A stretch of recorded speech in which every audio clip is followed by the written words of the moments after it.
We live, baby. Ooh. As if we up here say we was live for 2 minutes and 40 some seconds. I hope not, because if he was, but who we. But anyway, hey y'all, it's your boy KingDrodge, and as you see, Uncle Leonard, and this is my boy from fourth grade. Okay, this is my boy, and no. See, this is his first time. He's have technical difficulties. Bruh, this is really chapping my ass. I can hear you. I just get you're frozen. Can you hear me? Can you hear me? Oh, you can still hear me? Yeah, I can still hear you. Oh, okay. You just you can turn your camera off if you want to. I hear you. So he's gone. So anyway, as you can see, it's your boy KingDrodge right now by himself. Excuse me. And here he comes. He's back. Oh. There you go. And that's my boy right there, Uncle Leonard. And as you can see in the title, yeah, he's definitely new to this. As you see in the title, 30 years of friendship, probably more than that. No, wait a minute. Close. It's about almost 30. We're gonna say almost 30. Yeah. And we just trying to get my mans into the YouTube and social media world. And me and my mans have a lot of conversations, and we have a lot to talk about, and also help some people going through ups and downs with the friendship with the boys and stuff like that. Stuff happens, man, but as long as you stay cool and understand my man's got my back, you know what I'm saying, that's all that matters. So I'm gonna let him introduce himself, and then we're gonna go from there. What's going on, folks? How y'all doing out there in the YouTube universe? Mm-hmm. My name is Uncle Leonard. Leonard. That's my real name, by the way. Ooh. Yeah, I'm just excited to be here, people. Y'all might have seen me before on a few of his earlier episodes and whatnot, but true. As you can see, things have changed. Ooh. As you can see, your boy done let them things grow out. You got the locks. Oh. I'm gonna say that though. I couldn't help myself. Ooh wee. Hey bro, this is like, how do y'all do this? Is like hot as hell. But anyway, hey bro. Yeah. Hey, it's the lock game out here. You know what I'm saying? It's the lock game, bro. We gotta keep our antennas going so we can get all that information we need to get. Mom Duke's in the building. What up, Mom? And, what up, Mom? Yeah, so we're gonna talk. It's gloves off. So again, we just introducing him to the social media network, and we're gonna talk a little bit about our friendship, how we got to where we are, and then after that, we'll let some people call in if you want to, and we're gonna talk some other stuff. As you see, 45 acquitted. You know what I'm saying? So we're gonna talk about that. I'm sure some people are mad, so we're gonna have to talk about it. Let us know how American you feel. President. Ooh. Is there a way? We're gonna get to it, but we just want to think about, is there a way he can be president again? Anyway, we'll get back to that. Yes, anyway, me and my man's Uncle Leonard met in the fourth grade. I would say it was around December something, 19... whatever year that 90 was. Something. Let me see, 90.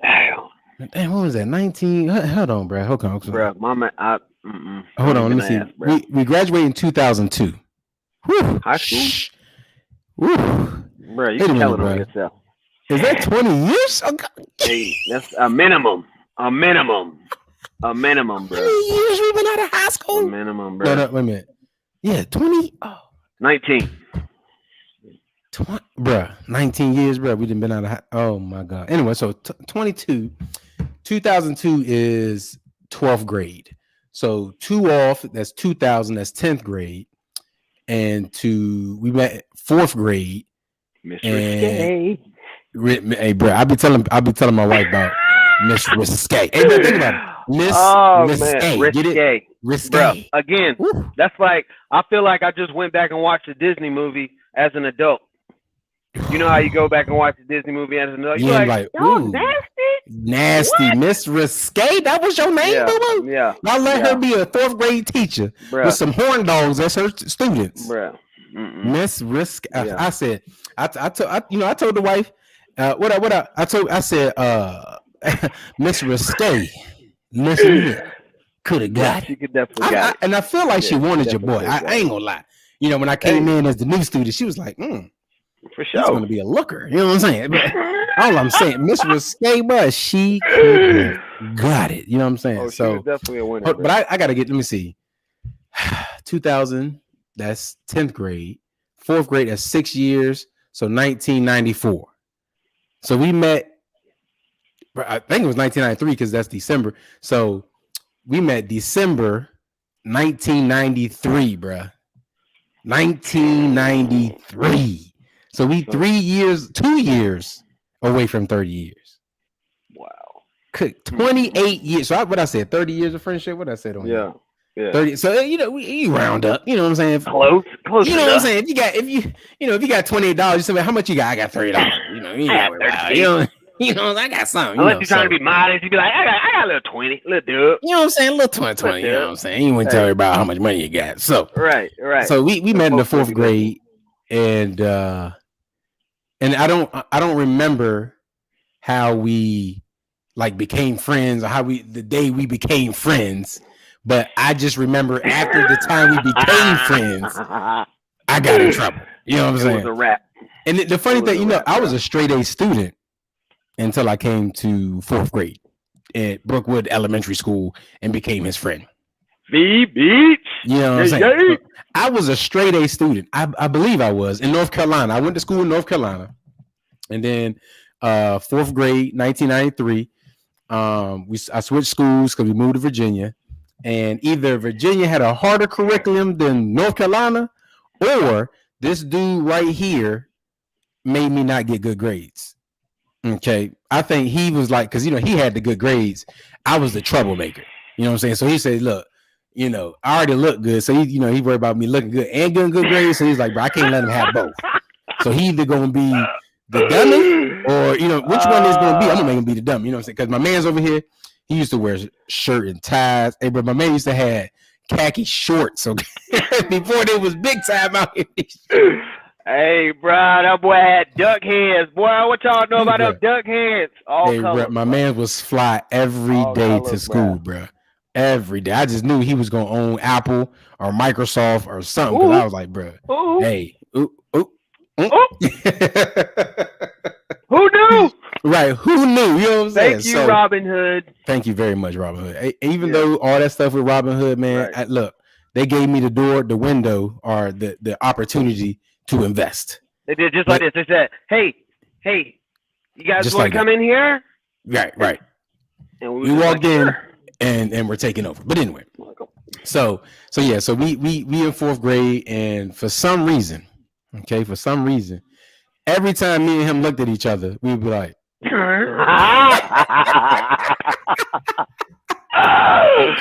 the middle of the teacher up there talking, we just so happened to look at each other and bust out laughing. And what were we laughing about? Special, dog. I couldn't even tell you, bro. Nothing. We would just be like this.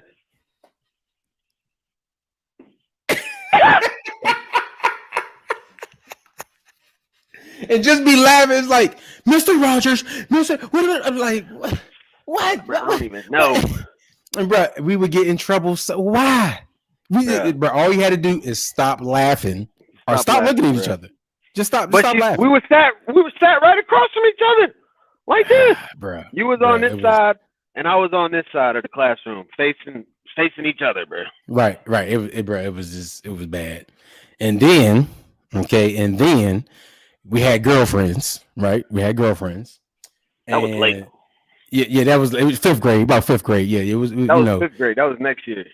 Yeah, 5th grade. That was next year. And then, he had broke up with one, and I so happened to be her boyfriend, and and Leonard was like,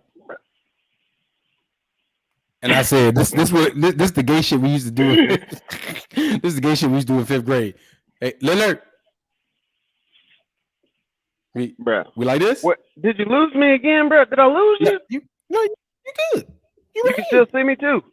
Because my joint has stopped. What you mean? Can you see me? I can see you, but my video is not moving. It just you moving froze on me. Okay. You move. I just can't see myself. It'll probably catch up with it. It'll catch up. You know how Verizon be doing. Yeah, you know how Verizon be doing. You know how Verizon be doing. But so we had the girlfriends and stuff, and you know, we hey, bro, we like this, and then, but once I started dating his ex-girlfriend, it was like, bro, we like this, cuz we like, yeah. Bro, it was crazy, like, bro, like 5th grade, okay, terrible, 5th grade. That it was just like that, okay. And Leonard was he was one of the hall monitors, okay, handing out tickets and shit. Stop running in the hallway. You know what I'm saying? That was him. You know me. I ain't doing that. You know what I'm saying? He was part of the 911 crew. You know what I'm saying? So early.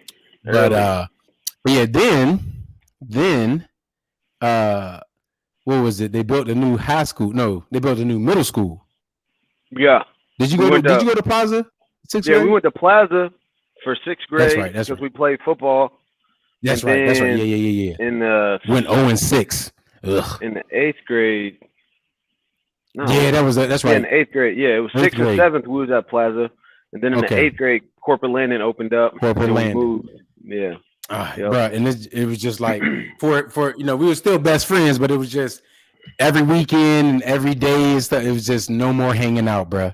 No more hanging out. But you forgetting that the tell them that, like, yeah, we was boys. What made our relationship, our friendship different was that we lived in the same neighborhood, but it was like a mile away. Yeah. And we used to ride our bikes to each other's house. And I think that's what really cemented our friendship. Right. Because again, you think about it today, children can't even leave, first of all. Right. I mean, we was in 4th and 5th grade. Bruh, from sun up to sundown, riding to Lynn Haven Mall, Mount Trashmore. From Mount hold on, bro. I'm about to do that. Mount Trashmore Middle School. Yeah, bro. We was remember out we rode there. out to Larkspur, yeah, bro. Yeah, bro. I gotta see how far that was, bro. At 4th and 5th grade, like I can't even fathom letting my children do that, bro. Come on, it's crazy. Dog. It's crazy. I gotta see how far that was, bro. I definitely gotta see because that was a long way. Let me see. Oh, Mount Trashmore was probably 4 or 5 miles. 4 or 5 miles, bro. One way. Yeah. One way. Yeah. Let me see. There we go. Yep. See, it's definitely Verizon. So I gotta go to Sprint. Everybody keep talking about Verizon. They're starting to hurt my phone. Let me go to Sprint. Here, Sprint saving me. I guess it's because it's with T-Mobile. Look, it's still loading up. I gotta before we move on, bro. I gotta see how far that was, bro. Because we say that every time, and I've never mapped it. Let me see. Mount Trashmore, Virginia Beach, boom. Okay, and if for all y'all don't know what Mount Trashmore is, a mountain of trash. Okay, and I mean it used to be, what is that, a dump site? Yeah, the landfill or something. Like a landfill. Yeah, and they covered it with seed and grass, and they made it grow. Yeah, and it's a beautiful park. They turned it into a beautiful park.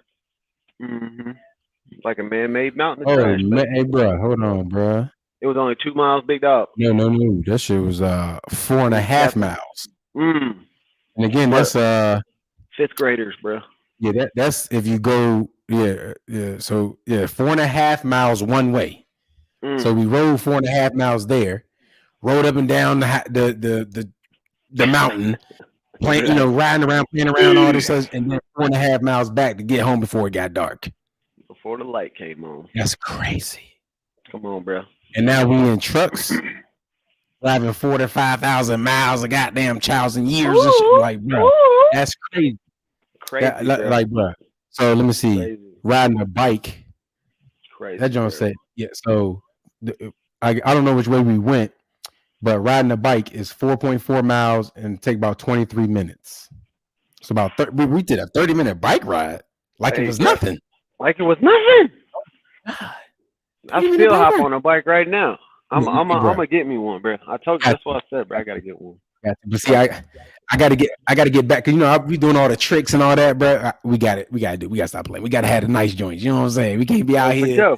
You know what I Looking mean? So we raggedy. got to flex real quick. I want to talk about paid off trucks, but we got paid off bicycles. But what y'all talking about? Paid off bicycles, bruh.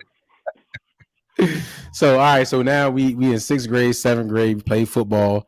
What I played quarterback, some running back. Oh, yeah, and see, bro, y'all forgetting we also played rec league football together. Oh, I forgot. Oh my God, forgot we about started that in the 5th grade. Was it 5th grade or 4th grade? 5th grade might have been 5th grade. Yeah, because that's when I started playing rec league. That's when D. You remember D Bryant? Yeah. I wonder what he's doing. He asked me to play. Okay. He asked me to play on the football team. And I went out there, and that boy got a taste of that. And that was all she wrote, bro. But that's what he liked. That he liked that stuff. What up, Apocalypse? Yeah, he liked that hitting stuff. Me, bro, I was like Deion Sanders. I'm making business decisions. That boy, pretty Ricky out there. Boy. That boy was high stepping. I like to get in the mud. Yeah. He liked that. Hey, bro, you can have. It was one time, right? I think he had him at running back or fullback, and he had a wide open lane to go score a touchdown.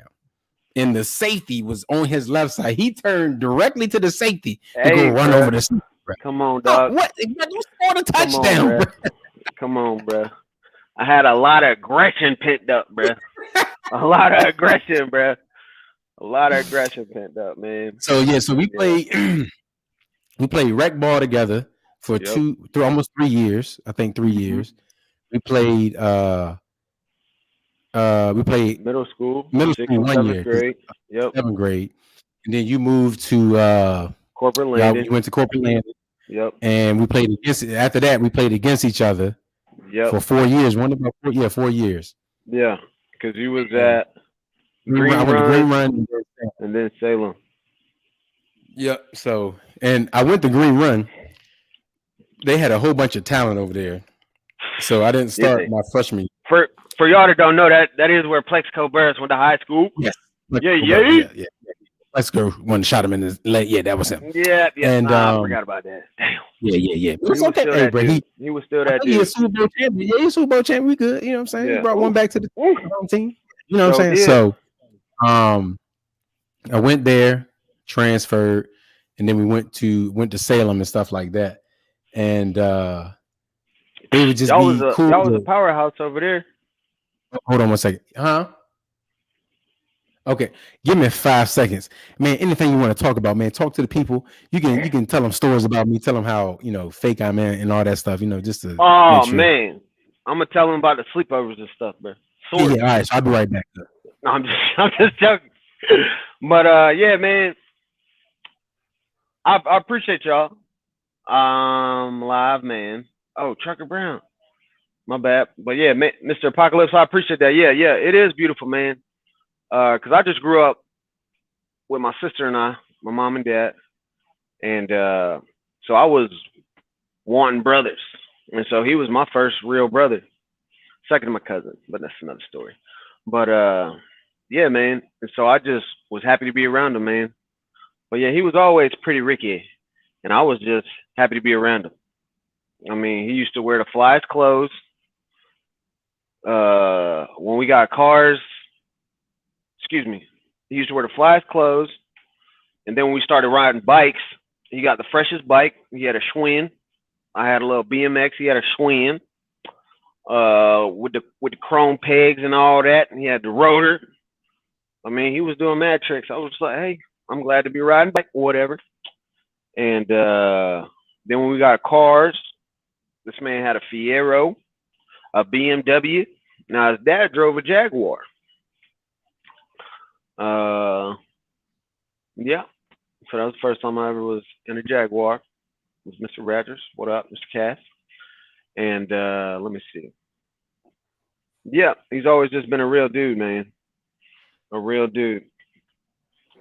And I used to go over his house and sleep over on the weekends. He used to come over to my house, sleep over on the weekends. And it was crazy because one of these stories, he came over to the crib and for breakfast. This is one of my man's favorite stories. For breakfast. Oh, yeah. Man, Mom Dukes had cooked a bomb, pancake, sausage, all that, the eggs. And he came over, and this man starts to pouring the syrup. I'm talking like this. Upside down, bro. Like this. Just squeezing it like, drowning the pancakes with it. And I'm like, nigga, what? I said, Mom, what? I only get to put like 6 drops on my pancakes. You let him come over here and use the whole bottle? The whole bottle, Chuck. But like it wasn't nobody else was getting any syrup. It was just me. It was me, Mom, my sister, my dad, and this guy. Bruh, I used about half the bottle. Come on. The bottle. I had to. Come on. And Ma was like, let that boy get some syrup. And again, she understood. Okay. Look, she understood. He from his house. He don't know what we do over here. Yeah. So and even you know, because again, I was the only child in the house at the time. Mm-hmm. So you know what I'm saying, and I don't think they ate too many pancakes. So they have at it, son.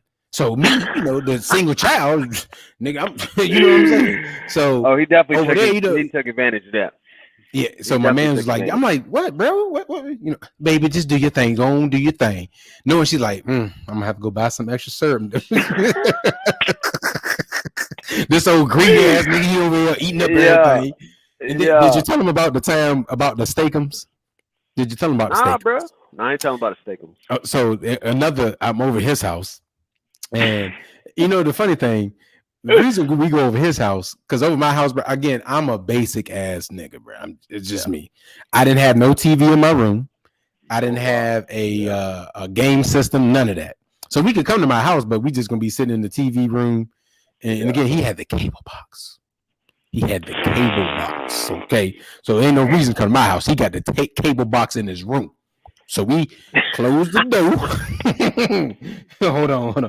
We closed the door and like, bro, gotta get your thumb ready because you gotta hit the 0. Hold on, you gotta hit the 0 on there to make that thing. Hey, you gotta tell him about the Steak-umms. You gotta tell him about the Steak-umms before we get to the cable, bro. Yeah, my bad. We get to the cable. So anyway, so my man come upstairs. Yeah, the cable box in the room, bro. So he come upstairs and say, "Hey, Dave, you want some Steak-umms?"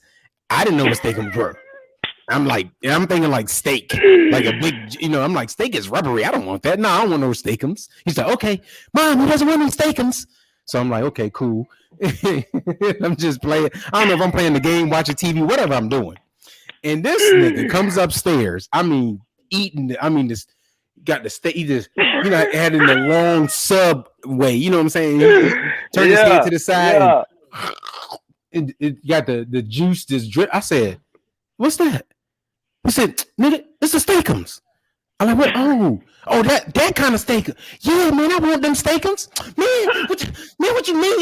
You say you want them, man, she make none. I was like, oh. And again, because his mama loved me, she said, baby, I'll make the Steak-umms for you. And you should have just said you want some. You ain't know what it was. Just said. So he snapped on me again. I'm like, bro, I didn't know, bro, what I'm supposed to do. I never heard. Now, if he would have said, I don't know what it was called, but I knew if I would have synced it, I'd have been like, yeah, bro, I like that. But I thought it was, and I'm not gonna lie, I ain't had Steak-umms in forever. I miss it. They were delicious, bro. Yeah, it's gonna be a while for huh? No doubt, they were delicious, bro. When was that? Again, you see, my wife she want to hear the stories, make sure I don't say nothing crazy and stuff. What y'all been doing? When y'all been growing up? You know what I'm saying? Make sure we don't have no story about chicks coming in the room and stuff. You know what I'm saying? Oh no, that was way above us. I ain't getting. But anyway, yeah. So we had the Steak-umms. There was one time, right? His sister had a birthday party. Oh man, bruh, I wish we could find that footage, bruh. We had a birthday party, right? And we must have been hungry. I don't know what it was, but they had pizza, cake, ice cream, all that stuff on the table, and. We was the only 2 dudes there. It was a bunch of girls over there, and his mom was like, "Y'all can't get none till they get some. They gotta eat it all, then y'all can get the rest." My goodness. My man's, bro, you would have thought that we was some hungry little people sitting on the side of. He was like, and I think it was your mom or your dad just zoomed in on your face. That man was like, that's how I was looking. my man was like, bro, why we ain't ate in 2 weeks, mama? Why we can't have nothing? Hey, bro, I wish, bro. It's so funny because, like, bro, I just wish we could have all this footage so y'all can see it, bro. Because I'm telling you, this stuff is so real, bro. But yeah, so we had the Steak-umms, we had the syrup, and then like years down the road, right? I think we was in maybe high school or college. I come to his house, right? You know, we driving by this time. Come to his house. And again, I didn't have, you know, game systems. Again, it just wasn't my thing. I wasn't a game system thing. So, you know, but if I happen to be at your house, you got one. Well, let me play the game. And, you know, I'm guessing my man's got an E on his test or something, you know. So he's like, bro, you just want to come over and play my games. You want to use me for my video games? You're not even my real friend. I'm like, what? What are you talking about, man? I'm just playing it. The game is on, so I figure I'll play with it. You know what I'm saying? Pause. But, you know, it's just like, big pause. Yeah, big pause. Yeah, that was big fly. I'm like, yo. Yeah, they were good as far something. Yeah, but I ain't had nothing in a while, but I missed some things, bro. But, yeah, man, it was funny. And I think we might have been our senior year. Salute, gentlemen, man. Those were some good. Appreciate Apocalypse for the $10 super chat. But we played football against each other, and it was my senior year. Actually, my junior year, I had like 2 or 3 touchdowns, and I had probably about 9 or some yards rushing on them. I think we lost, but because y'all was pretty good. What? This was Ocean Lakes? Yeah. Okay, yeah. I had a couple of runs on them, but they beat us over. They had the better team. But my senior year, I was in the slot. I was a third receiver. You know what I'm saying? My man was the outside. Y'all had Coach Beatty. Yeah, we had Coach Beatty. So good. And let me tell you something.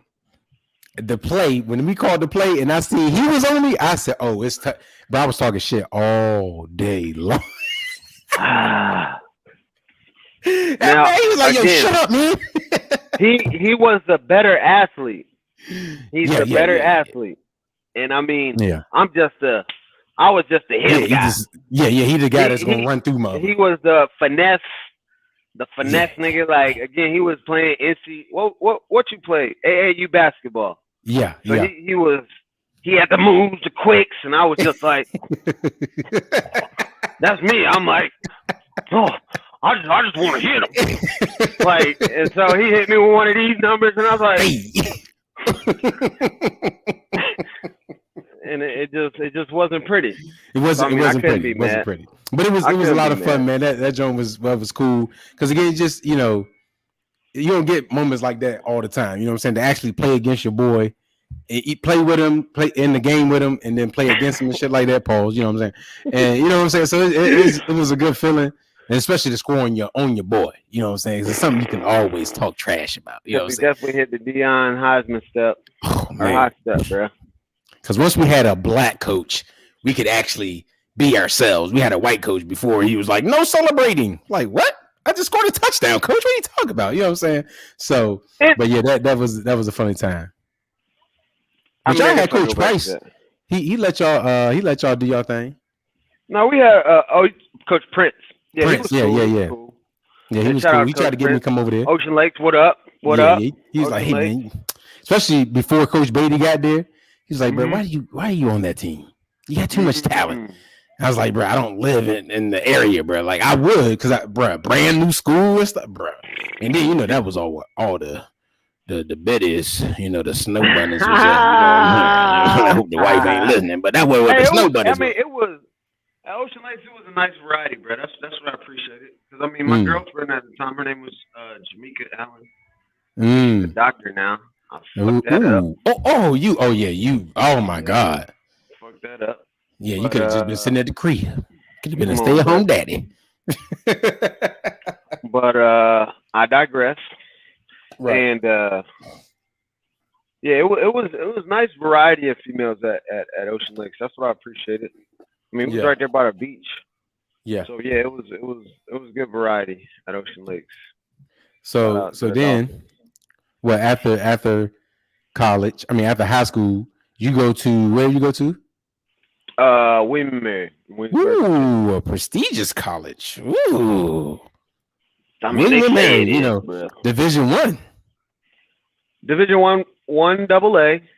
It's still Division I though. Yeah, still Division I. Okay, because I went to Division II. Now, again, the only reason I went to William Mary, it was two reasons actually. When I was in high school, senior high school, sophomore year, I think it was either junior or senior year. My mom went and asked Coach Prince where did she think I had a chance to play football in college, and he was like, "Yeah, for sure." And one of my Coach Prince, he went to James Madison JMU, and my other coach, Jim DiNardo, he went to William & Mary. And so Coach Prince was like, I could definitely get you in the JMU, no problem. Right. And he was like, but William & Mary would be more of a challenge because it's more academic. It's academic college. Now, JMU at the time was just like party school. I think it still is to this day. Right. I mean, they're getting their education on or whatever. But, yeah, he was just like, so, yeah, either one of those would be a great fit for you. Right. Because they were small. And because we would go up to UVA, Charlottesville, and do the summer camp there for, where the high school, know. Yeah. And we would go up to UVA every year. And my senior year, I asked the coaches, and they was like, man, honestly, man, you're too small to play to play defense.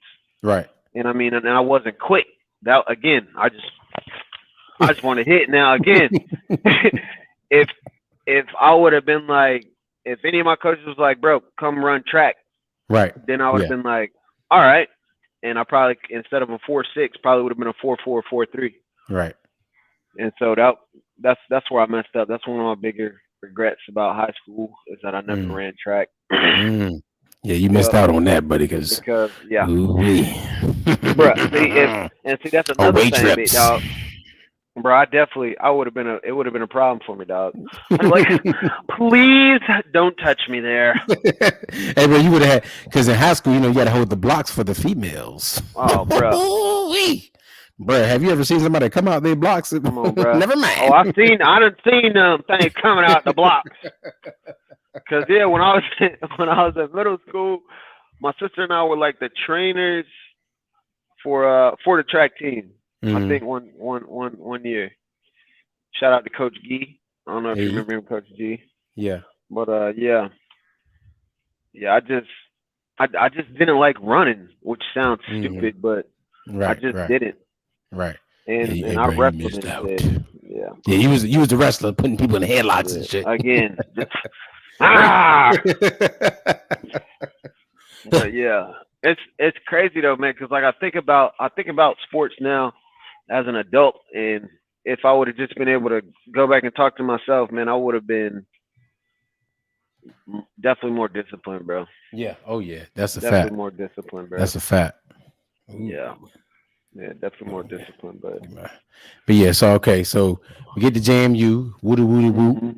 My man's is out there on the field. I came to a game. I think it was a homecoming game, but I came to something. At William & Mary? Yeah. Or high school? No, William & Mary. Did you really? Yeah. Because I did. So did you have a what was it, bro? It was either we had like an off week or something. So when you went in, did you just go through all 4 years, or do you have an extra year? Oh nah, bro. I was a walk-on. I was a walk-on at William & Mary. Yeah, see, I forgot to say how I got in, but I got in early decision at William & Mary, and so once I got in early decision, I didn't go anywhere else. Even though I got accepted in the UVA, JMU, and Virginia Tech, they was all too far away for me. Especially Virginia Tech. That was like 8 hours, and I was like, nigga, I ain't trying to be 8 hours away from the fam. And then with Charlottesville, again, the coach had already told me I probably wouldn't get no PT. Right. So I was like, all right. And so William & Mary, it was only like an hour away, Williamsburg. So I was like, all right, bet. And like when I went to the campus and everything, it was beautiful. But yeah, the only reason that I really applied was because I had this Korean friend that I had met in like the seventh or eighth grade, because I was in the symphony and in the orchestra, and I met him, and we just were talking through the orchestra and stuff. And like then when I went to Ocean Lakes High School, he went to the magnet school that was at Ocean Lakes, and so his name was Key Hawk. What up? Right. And we was just in a lot of classes together and on the football team. So one day William and Mary came to our school, because you know how you would have different schools come to your school, different colleges come to your school and talk about the college to try to recruit kids to come to their college and stuff, right? So he was like, look, man, this was like before practice. He was like, man, I'm gonna miss practice today because William and Mary's coming to the school, and if they talking good, then I think you should apply, and I'm gonna apply to early decision. So yeah. And so after he went to the meeting or whatever after practice, he was just like, man, we're going to William and Mary. And I was like, all right. And so I applied. Right. And I wasn't the smartest kid. I just worked hard. Right. And you still there, big dog? Yeah, I'm here. Can you hear me? And can you see me? So I applied, got in, and excuse me. At the time, their SAT scores to get in were like a 1,300. I definitely want to. And I didn't know any of that. And I went to prep courses and stuff. And I went and took some prep courses, and the best I could do was like an 1,100. And my grades were pretty straight. I had A and B honor roll, and so I just applied and saw what happened. And I actually got in early decision, and so I was locked in. And so I had to go to a summer school class, transition class, and I went to the summer school transition class, and a few dudes that were in the transition class with me, they were on the football team, and one of the counselors, he was actually on the football team as well. Billy Parker, what up, man? And he actually used to play Canadian football, but I'm gonna get to that. And yeah, so that's how I got in there. And Billy was like, yeah, man, come try out, come to the weight room one day. And shit, I went to the weight room in the gym, and I just was working out. And then we went out and was doing drills and stuff, and they was just like, okay, and gave me a shot. And that was all she wrote, bro. Boom. And spring ball, Division I played, AA. and then I walked on the team. And in spring ball, after spring ball, they offered me a partial scholarship. Ooh. Yep. And so from 1AA. I played as a true freshman. I played as a true freshman because I was a walk-on, and they just threw me on special teams. I guess they didn't really expect me to do too much. Bro, I can't hear. Can you see me? I don't know what's going on. Can you see me? I can't hear you. Can you hear me? Just go out and come back in. I can see you. I see my joint over here is still working. Yeah, I see you. Okay. So go out and come back in. I don't. Go out and come back in again? Yeah. You good. Come back in. Okay. Yeah. So I'm gonna leave and then come back. Yeah, you good. Technical difficulties on the you know how that stuff happen like that. As you see the cash app is right there. You know what I'm saying? Y'all, so we can try to get some equipment up here. You know what I mean? I don't know what we could be doing. But anyway, as you see, man, we've been boys for a minute, man. I'm sure, other people have. But since fourth grade, man, again, we have our ups and downs and stuff like that. But we have made it through. We are borderline fruitcakes because we've been almost married for 30 years. Okay. Pause that. We're going to pause that. Can you hear me? Can you hear me? I can hear you. Okay. Yeah, I just got to get a new. I got to get a new. Yeah. You gotta get your some of these $10 gents and then get your little. Nigga, this was not $10, bro. That Playtonics was $100, boy. Yeah, $100. Please don't play me, but I was trying to be official tissue, boy. Official tissue. You see that, boy? I want to be this dude. Yeah. Oh, yeah, I'm on. Oh, yeah. Hey, I'm not gonna lie. I really don't like. I don't like them big old joints. I ain't want to be that dude. Yeah, I don't like that either. But so in the truck, I was trying to be discreet. I'm okay with it in the truck. But yeah, just so not I'm gonna get me a new one. the truck. I'm gonna get me another piece. You know, I might get the little white iPods. I don't know, but I'm not an Apple guy. My can you hear me? I think they got some. Can you hear me? Can you hear me? They got some Android types, I think. You can't hear me. Yeah, or I could just get a mic. Yeah, you can get a mic. Just turn that joint off. Turn it off? That joint off. Yeah. You just have to listen through the phone and see how it sounds. Can you hear me? Hello? Can you hear me? Can you hear me? You can still hear me. I can hear you. But you can't see me. I can see you. Okay. Whatever. Can you hear me? So I'm gonna get it right, folks. Yeah, go out. Stick with it. I'm gonna get it right. But go out and come back in. You said go out and come back in again? Yeah, so it'll go. It might sound better. Hey, we're gonna get it, people. We're gonna get it. Okay, we're gonna get it. But yeah, man, as like I said before, that's my man, $100 grand. Been my man's for a minute. He was not my first best friend. My first best friend was a dude named Eric in North Carolina. White dude. You know, we was cool. He was a cool white dude, but he was cool, boy. But then, you know, switched schools, met my man's Leonard, and ever since, bruh, it's been my boy. You know what I mean? Been my boy, man, you know. So and we just been rocking together for a minute. You know, now we're working in business together.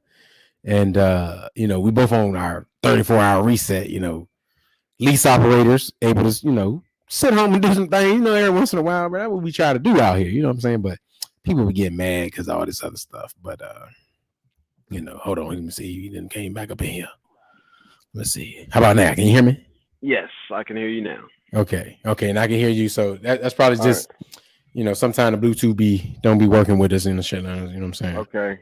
So yeah, just get your little microphone and let it connect like that, then everything be good. You know what I mean? 10 folks. But yeah, so be in college. What did you go to college for? What did you study? Man, when I went to college, I studied kinesiology specifically, but it was exercise science. And again, I should have just been a PE teacher. I could have just been a PE teacher, but I actually wanted to be a pediatrician. And then when they told me that to go the pre-med path, I was like, nah, I'm good. Yeah. Had to take so much science and math and all this extra stuff. And I'm like, bro, college is already a challenge. I don't need the extra stuff, but I just want to play ball.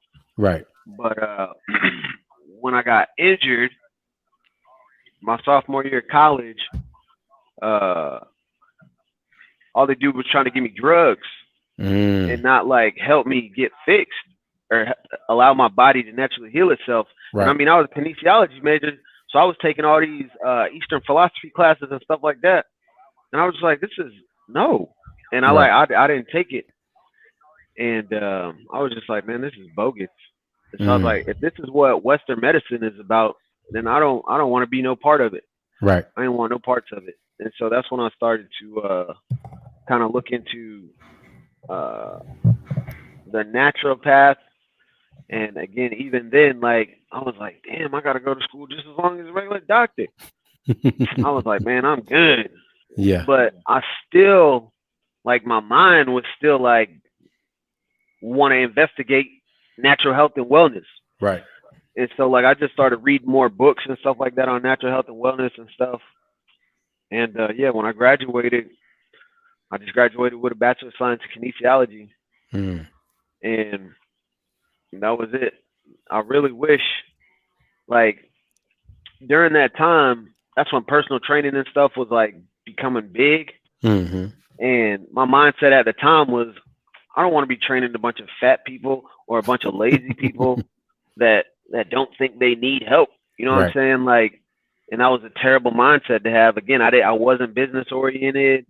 I didn't even see the opportunity. Like, I just thought I wanted to go work in the gym because I like to work out. Right. And I was just like, we'll see how this goes. But I still didn't think about just getting my certification as a trainer. Again, just dumb. I didn't have no guidance, bro. And I just was like, I really just kind of want to start my family and just live, you know. And that was. It's all right, hey, bro. You live and you learn. Yeah, no doubt. I got 2 beautiful angels out of it. Yes, that's and a lot of life experience. Yes, a lot of life experience. Now, again, the mother of my children, a wonderful person. Again, at the time, I just didn't realize it. Right. And you know, again, I don't like to call her my baby mama because she's not just my children's mother. Right. She's the mother of my children. You know what I'm saying? And it's just like, facts. If I don't have enough respect for her to call her the mother of my children, and I just have this attitude about, oh, she's just a baby mama, then that's going to come off in my children, and they're going to see that. And that's something that a lot of people don't realize. So that's why I don't call her my baby mama. I feel you. He's a very respectful man. He's single, just like y'all know, ladies. Yeah. I'm single. Hit him in the DM, you know what I mean? Yeah, that's a new development, recent development. Right. Hit him in the DMs, ladies. Yeah. He's a free man. But yeah, that's what's up, man. So all right, so we out of college. So first of all, this is two people who have college degrees. Okay. Again, so we ain't no dumb Negroes out here. Okay, we very educated. Okay, color. Even though sometimes we may not act as such. You got to have fun. You know what I mean? You gotta have fun. So we educated brothers. So now we done with college, and now you in real life, man. And when I got to real life, man, I'ma just back up because when I got out of college, like my sophomore year of college, the year that I got injured, my parents got a divorce, and so I just wanted to get out of college to go be with my family. Right. And so like it really messed me up emotionally, bro. And so like when I graduated, I feel like I escaped college. And so like, and I had also picked up a number of bad habits which followed me out of college. You know what I'm saying? And from Williamsburg, little Jamestown, Virginia, I took my happy self down to the good old chocolate city of Atlanta. And again, I didn't know what I was in for. Right. I had no idea. And again, when I got there, for sure, when I got there, again, I realized why my mother didn't want me to go to a HBCU. And it's just like,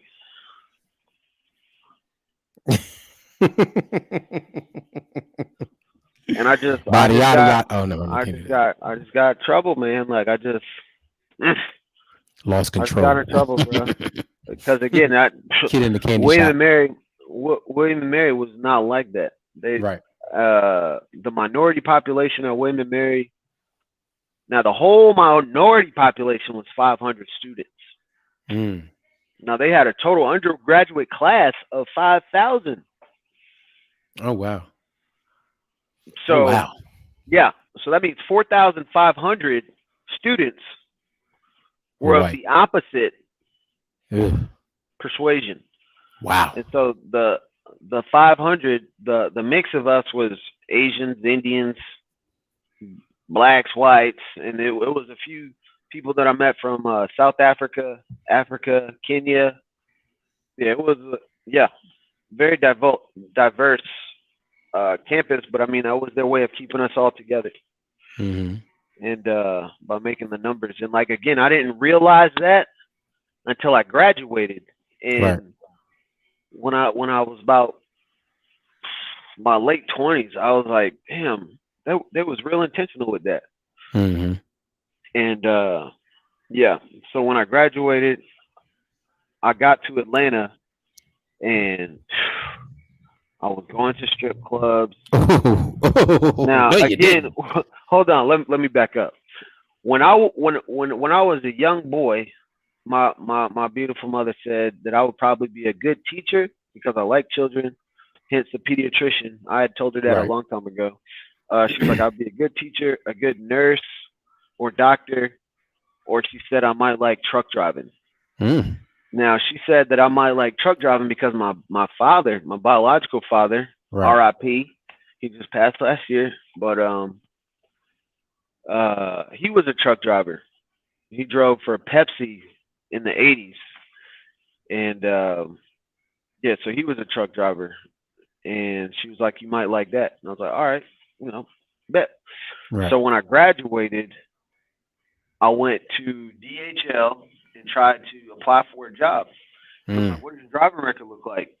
And I was like, oh, it's pretty good. They were like, you got any DUIs? And I was like, yeah, I just got one about 6-7 months ago. And they was like, sorry, bud, you're not going to be able to get a job with anyone for at least 7 years. I was like, huh? And again, that guidance, I got a DUI like probably a month after I turned 21. Oh, you was tripping. Because I was tripping, dog. Right. Because I was tripping, man.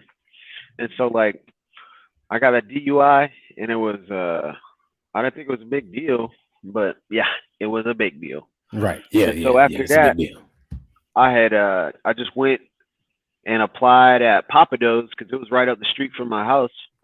Big money. And yeah, I didn't mind restaurant work because my first job after cutting grass at 13, 14 was a dishwasher in IHOP. So that was my first real job, and I did that for like a year, for 1 year, and then I tried to promote myself and get another job down on the beach, Mahi Mas, great seafood restaurant. Yeah. Yep. And I worked there, and I used to see celebrities and stuff coming through there, man, and it was a great job. I was a food runner. No, I was a busboy. That was a busboy. I didn't wash dishes. I just cleaned the tables and helped out the servers. And so that's why when we go out to eat, bro, like because that's what my job has always been, like the cleanup guy. Right. And like always having to pay attention to the table and look at the customers and look at people's faces and stuff. And it's just like as an adult, that just never left. Left, hey, bro, let me tell you something. When we go out to eat, I'm like, bro, if you don't not stop touching my plate, because when I'm done with the plate, he'll be like, I'm like, bro, this is not your job no more, bro. You was not the help. Okay, you was not the help. Hey, Good man, gracious, no boy. more. Yeah, no more. So it's tough to switch out of that mode, especially because I used to do it at the house. I was a permanent dishwasher at the house. Cause and that was my choice because my mom was like, she would make my sister and I alternate between washing dishes one week and sweeping the floor and cleaning and mopping and stuff at night. And so I was just like, Jules, are you? I'm fine just washing dishes. Are you fine just doing that? Like, I just wanted the one role. I don't just.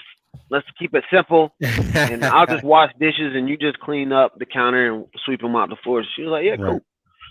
So yeah, to this day, like I still go to people's houses and wash dishes because I wash dishes. Oh, you use a good one. Yeah, I can't remember little the known last fact. time I watched the diff. That's one of Bill Gates's things that he likes to do when he's at the house. He doesn't use a dishwasher. I mean, I don't use dishwasher either. I use a wife. I'm not there yet, bro. Hope she didn't hear that. Yeah. Yeah. But so, okay, so now boom, and so we're gonna fast forward to you and me. We reconnect because after this we kind of.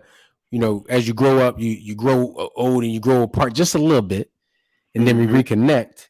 And I'm like, yeah, man, I'm out here driving trucks. What goes through your mind? I said, nigga, what? Yeah, man, I looked at the phone trucks. like, what? I said, boy, you ain't never said nothing about driving trucks. Never. Now, mind you, like I said, he been playing sports and he was always the quarterback. Mm-hmm. So when we graduated, he would always be looking for opportunities to coach. And he would always say to me, Leonard, man, he's like, I'm going to apply for this coaching job. If I get it, you're going to be my assistant. I was like, yeah, bet, run it. And it happened like 3 or 4 times over the course of our friendship. Right. From post-college graduation up until what? Up at your interview with the Redskins was your last sports coach interview, wasn't it? No, that was that, and then I had I was the head coach at a little private school. Oh, okay. Yeah. So and it was like, I can't bring him here because I can't pay him no money, so we ain't gonna bring him here. So, yeah. And so I remember that was the last time he called me and was like, I'm finna go try out for this Redskins coaching this job, and if I get it, bro, I'm like, yeah, run that. Right. And so up until that point, I just thought he was trying to be a coach, waiting for him to be a coach and getting jobs as a coach or whatever. And so when I called him up one day and asked him what he was doing, he was like, I'm driving trucks. I'm like, and I had been trying to get a truck driving job since the 7 years was up. But again, me being an emotional wreck out here in these streets, I had gotten in some more trouble. And so I had to wait another like 3 years because I didn't really have a consistent work history. Because every year I was just looking for a different opportunity to learn more information about restaurants. And because, like I said, once they told me that I couldn't drive for a while, I was like, well, shit, I'm going to just go work in the restaurants. I know the most managers, general managers at a restaurant make anywhere from $60,000 to $100,000. So if I can get promoted to a general manager, 60 bands is great for me. Right. But I didn't realize how much politicking was involved in that. And that's same with coaching. That's why I get out of that. I'm not doing that shit. Yeah. And so I was just like, nah, I'd rather just work and just make my little money and go home by my business. And so after that, I called a few trucking companies and they said I needed to have a consistent work history. And so I was like, dang. And so one of the companies that were going to give me a shot told me to go up to North Carolina. And so that's what I was going to do. Right. I went to North Carolina. I called my dad up because he lived in North Carolina at the time. I said, yo, Dad, I'm trying to run this play. Can you help me? And he was like, yeah. And so I did that. And I got up to the truck driving school. I was there for a week. And then these folks was like, nah, no cookies. And so I was like, what? And you came all the way up there. I came all the way up there. And so that led me to Enterprise Rental Car. And so I worked at Enterprise for 3 years. Right. And during that time, I used to see guys come in like this all the time. And all they kept saying was, yeah. You get your CDL, bro. Get your CDL. Right. And I was like, okay, I am. I got to stay here for 3 years, though, so I can get that consistent work history. And so, yeah, that's what that happened. So when I called you and you said that you was driving trucks, I was like, who for? And you told me Stevens Transport. Stevens Transport. And so I said, okay, I'm gonna apply for them. Now, again, at this point, we had spent what? We hadn't seen each other since college, really been boys and stuff. And again, like you said, we were grown up. Right. And we was living real world problems, real world situations. And so he didn't know that I was still the guy that was like, where we going, Dave? Where are we going? So because I could hear it in his voice. He really tried to play me, y'all. He didn't think I was about that life. Because yeah, he definitely touched my gangster. I could hear it in his voice because he was like, yeah, I'm here, man, in Dallas. In Dallas, man, you know, if you could apply, yeah, that's cool. And I applied, and they told me I could go down there, and it told me what truck driving school to go to. He was like, okay, yeah, man, you know. And I was telling him how nervous I was. He was like, oh, man, you know, it'd be all right. Whoop, whoop, whoop.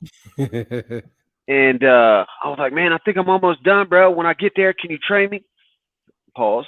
He was like, oh, yeah, bro, I'll be able to do that. And again, I could hear in his voice that he didn't even think that I would probably pass the test and get to Dallas. No, like, try to play like that. I can hear, I can hear, bro. Hey, bro, I knew you was gonna pass it, bro. Don't do that. I'm just joking, bro. I'm just joking. I'm just joking. But nah, like, I could feel that you was like, okay, this nigga's serious. Right. And so when I got there, because again, he didn't know me from Enterprise and how Enterprise is a different animal. Mm-hmm. And so when I went to Dallas, scamming niggas, bro. What'd you say? At Enterprise, y'all be scamming us for our money. Oh, bro, it's just like Steven. You know, just like any of these mega carriers out here. Right. That's all it is. They use and abuse you. Mm. And so that experience from Enterprise put me in a business mindset. Mm-hmm. That and Rich Dad, Poor Dad, the book that my dad had given me my sophomore year of college, ironically enough. Ooh. But yeah, so I thought about that, and after that I was business oriented. And so when I went to Stevens and they were like, you know, whoopty whoop, you had already told me some ideas. Mm-hmm. But when I was at Enterprise, all the dudes that used to come in all the time and say, hey, yeah, get your CDL, get you a truck and just pull from the rail yard down here in Atlanta and you'd be good. Right. And I was like, oh, that's great. Because I could be local. I could be home with my babies. Whoop, right. Whoop. And it was like, yeah, man, you make probably about like $1,000 a week. And I was like, bruh. I was like, man, nigga, awesome. You're at Enterprise. I'm like, bro, I'm only making like $600 a week. I'm like, $1,000. That's fantastic. Right. And so, of course, when I get out here and we driving or whatever, you tell me your vision. And I'm like, oh man, that's what's up. About your idea for building and growing a business. And I was like, man, that's a great idea. And it just took off from there. Took off from there, bro. Took off from there. Yeah. And that now we where we are, leasing trucks. Got to be away from home all the time. Yep. On our 34-hour reset. Just luckily I get to pass through the house. You know what I'm saying? So. Yeah, I'm still out here trying to get it. Just trying to get it. Because I'm single out here in these streets. Ooh.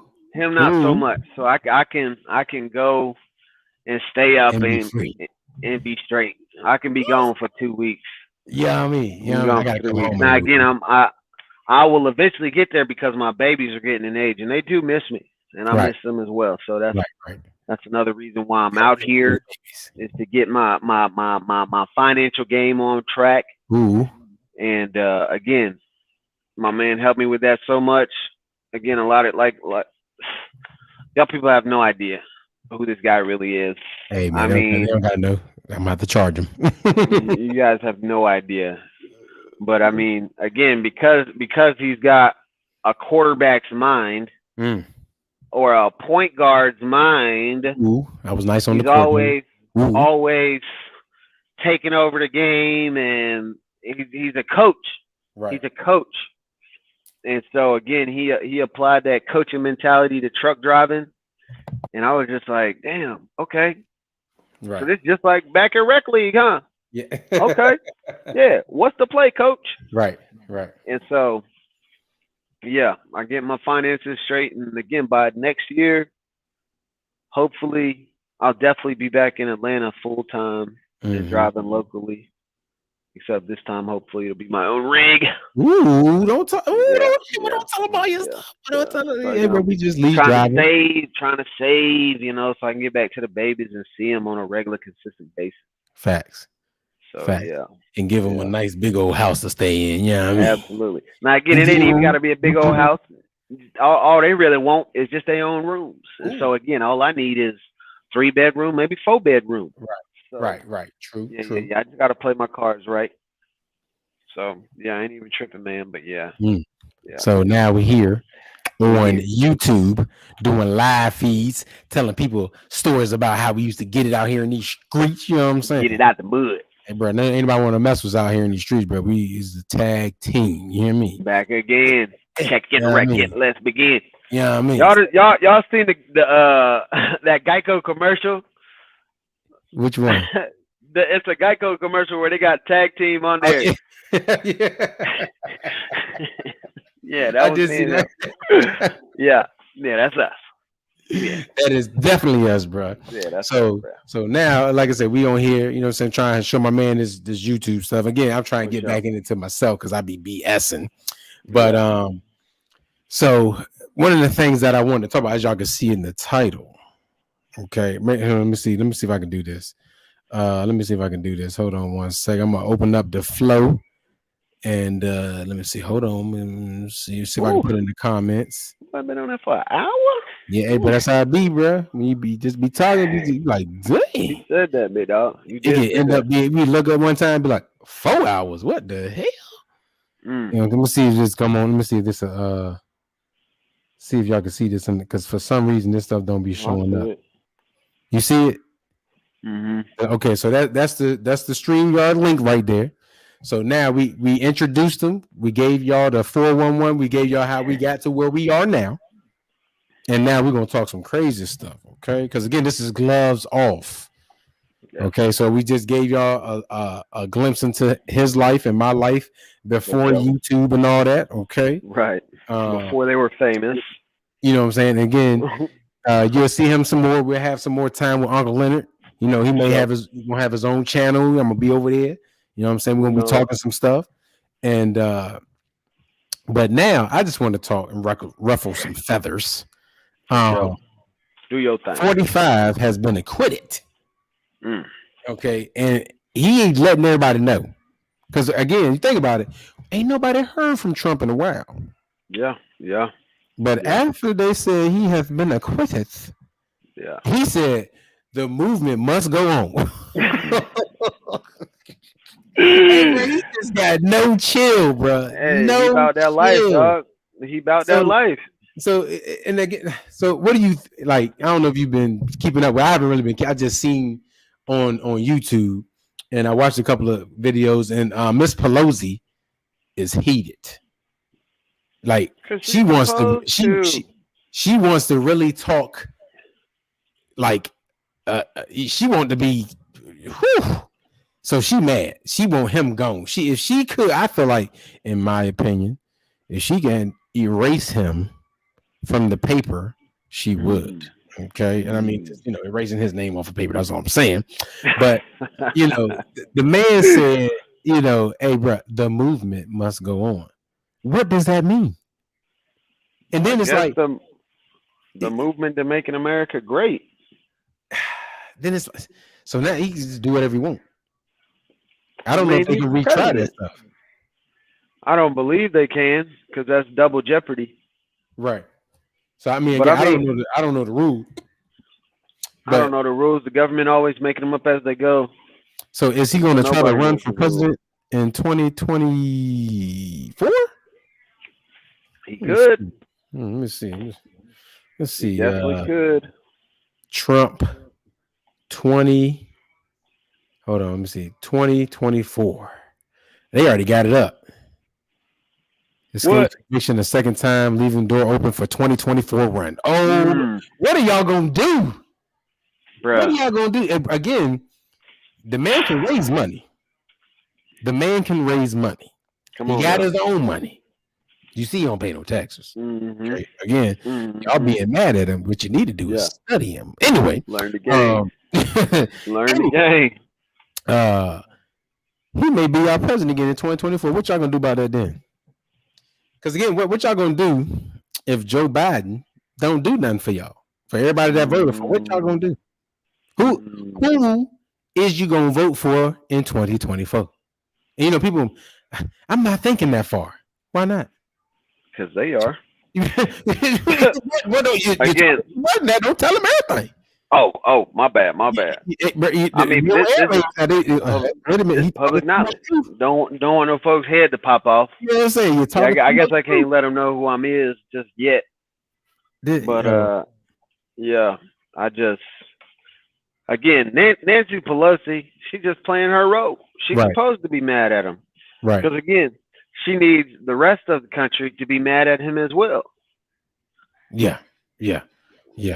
Though some Democrats in Congress have voiced support for banning Trump for holding federal office by invoking Section 3 of the 14th Amendment, law experts told Newsweek last month that doing so would not be simple and could pose questions about its constitutionality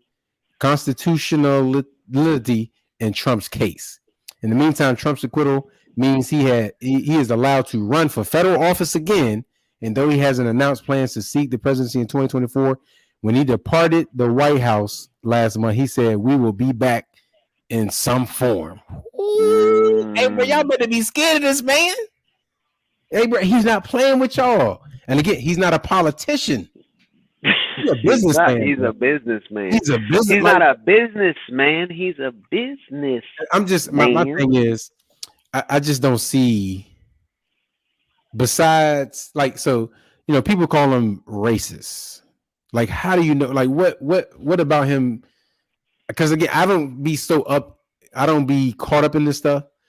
I haven't really seen him be racist. I don't know. Now I have seen him say, "Get those jackasses off the field if they kneel and stuff," but that's just hey man. But besides him being a president, I haven't really seen it, so I don't know. How do you feel about the racist side? Now, my whole perspective on Donald Trump is different than most because I read his autobiography, one of his autobiographies, and this was shortly after I graduated college. Right.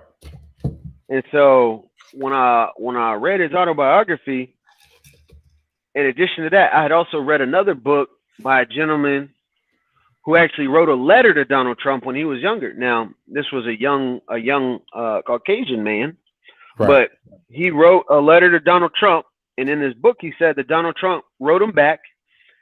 And this dude was in elementary school, and the movie Home Alone had just came out, and he wrote a letter to Donald Trump, and Donald Trump brought him to the Trump Towers and gave him a shopping spree at the toy store that Home Alone was shot in.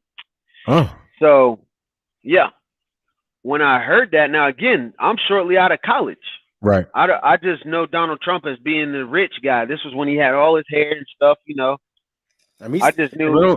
But put some respect. He still got his hair, bro. Put some respect on his name. I said all his hair. Okay. I said all his hair. I said all his hair.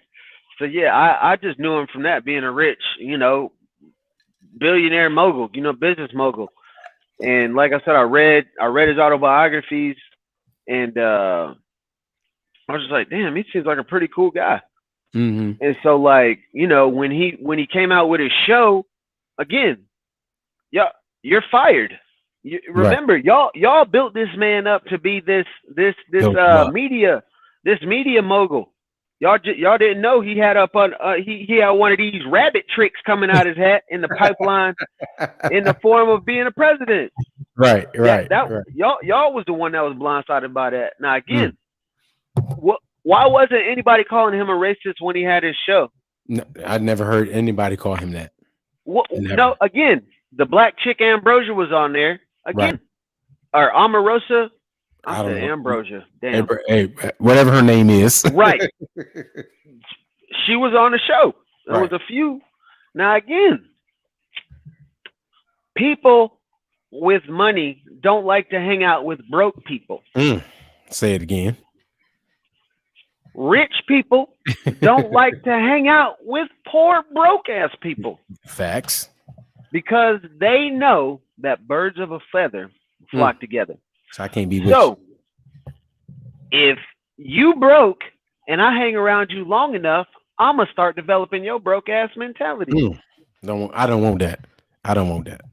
So, again, he respects the green color, the color green. Greenbacks, right? That's what the American dream is about. Right. So when you ask me, do I feel like he's racist? To me, no, I don't. Now, again, I've never personally met the man. Right. I've just read books about him before he was president. Articles. Or news articles. Right. Yeah, that's what I'm saying. I read his autobiography. That's what I'm saying. Like, in his autobiography, again, this was before he was president and before his show even came out. He said that whenever someone provides a service for him, he said, always tip. He said he didn't care if it was the bellhop or the doorman, anybody. He said anybody that performed a service for him, he tipped them. And so when he said that, in my mind, I was like, damn, I'm a server, so I can respect that, because I was waiting tables in A at the time, at Papados. And so I was just like, damn, bro. I was like, damn, that's what's up. And it's just like, so my mentality of who he was as a person was totally different. So I personally don't think he's a racist. But again, the reason people are saying that is because his dad was in the KKK. Ooh, that's a tough one. That's a tough one. That's a tough one. That's a tough one. You see what I'm saying? Right. So again, like, and I actually watched a few videos on YouTube about the KKK. Me too. And it's just like, again, for y'all who don't know, y'all need to watch that one TED Talk about the Grand Wizard. Right. For y'all that don't know, who is the president of the Ku Klux Klan, was friends with a black man. And didn't kill him. And then after being friends with black men for a while, he left. He left the KKK. He stepped down as the president of the KKK. The Grand Wizard. The Grand Wizard. Yeah. So, again, this concept of racism, bro, to me, it's just another one of these ploys to get people upset and angry. Right. So, do I think Donald Trump is a racist? No, I don't. I don't think he's a racist. Again, we all have racial tendencies about us because we're American and we're human. Again, like, people want to act like racism just started in America. Nigga, you could go, again, y'all want to talk about sports. Nigga, over in Europe, what's the black player? It's a black Italian player.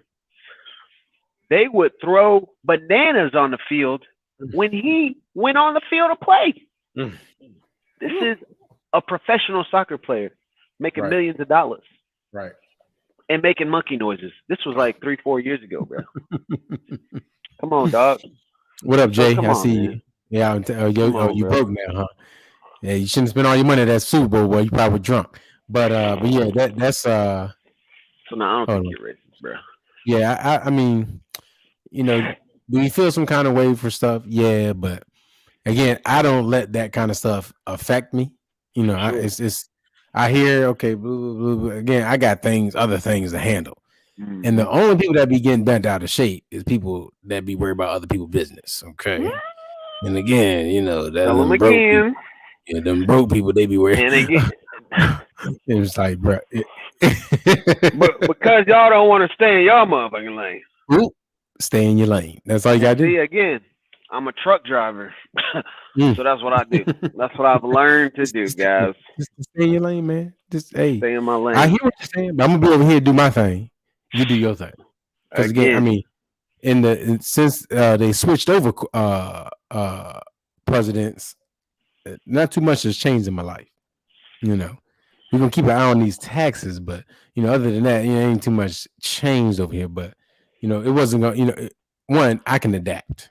And that's what most people adapt anyway, because in my adult life, I've had, what we had, about 3 different presidents? No.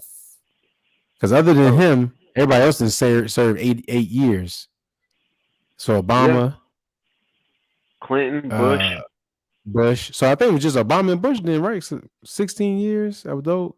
Almost, yeah, so maybe Clinton. So Clinton, and at the beginning, and then Bush, then Barack. Now again, before Clinton was his daddy. Bush daddy. Yeah. And I don't know if he was in there twice. Yeah. Or just once. I'm saying just for our adult life. Oh, for our adult life. Yeah, I think it was Clinton, Bush, and Obama. That's correct, bro. Only 3 presidents, brother. He the first one. And I think that's where Trump a little upset. He the first one they didn't get to serve 2 terms. That's not a good look. In a while. Yeah. Because most of the time when a president get in, bro, you serve 2 terms. Yeah. Not him. Like a shoe in. Yeah. So again, 2024 is going to be wild. Because you best believe he is putting some stuff together now. Because again, bro, we'll be back in some form. That's tough to say, bro. What do you mean by that, President? Yeah. Dude, you know what I'm saying? So it's just that's a crazy way to say some stuff like that. Let me see. But yeah, Nancy Pelosi is heated. So let me see. Escapes. Hey, so that people so say he. Oh, bro, they. Hey, bro. I gave it. Hey, bro. Let me say. Hold on, bro. Hey, bro. They already got it. It's already up. It's already up. Again, I might get one just to piss people off, bro. Yeah, bro. I want to come knocking on your door, bro, because people get real bent out of shape, bro. You saw they did Kanye. Bro. And hey, since you want to bring up how they did Kanye, since you want to bring up how they did Kanye, did I poke the bear again? Y'all want to talk about racism, but where is Kanye now? They've been putting him back on the back burner, didn't they? They put him back on the back burner, but what's his net worth now? Yeah. Oof. Man. So again, y'all want to talk about racism. Again, y'all wanted to clown him when the man went to go talk to the Trumpster. Right. But where is he now? A billionaire, people. A billionaire. Before he went to talk to Trump, all he had was the Kardashians. But all he had was her. Right. And he still couldn't get what he wanted. So what did he do? Again, people, come on, people. Right. It's not about what you know, but it's who you know. So come on. They don't understand it. Come on, bro. Y'all ain't even think about that. So is he racist? Because guess what? Nobody's talking about Lil Wayne. Pardon?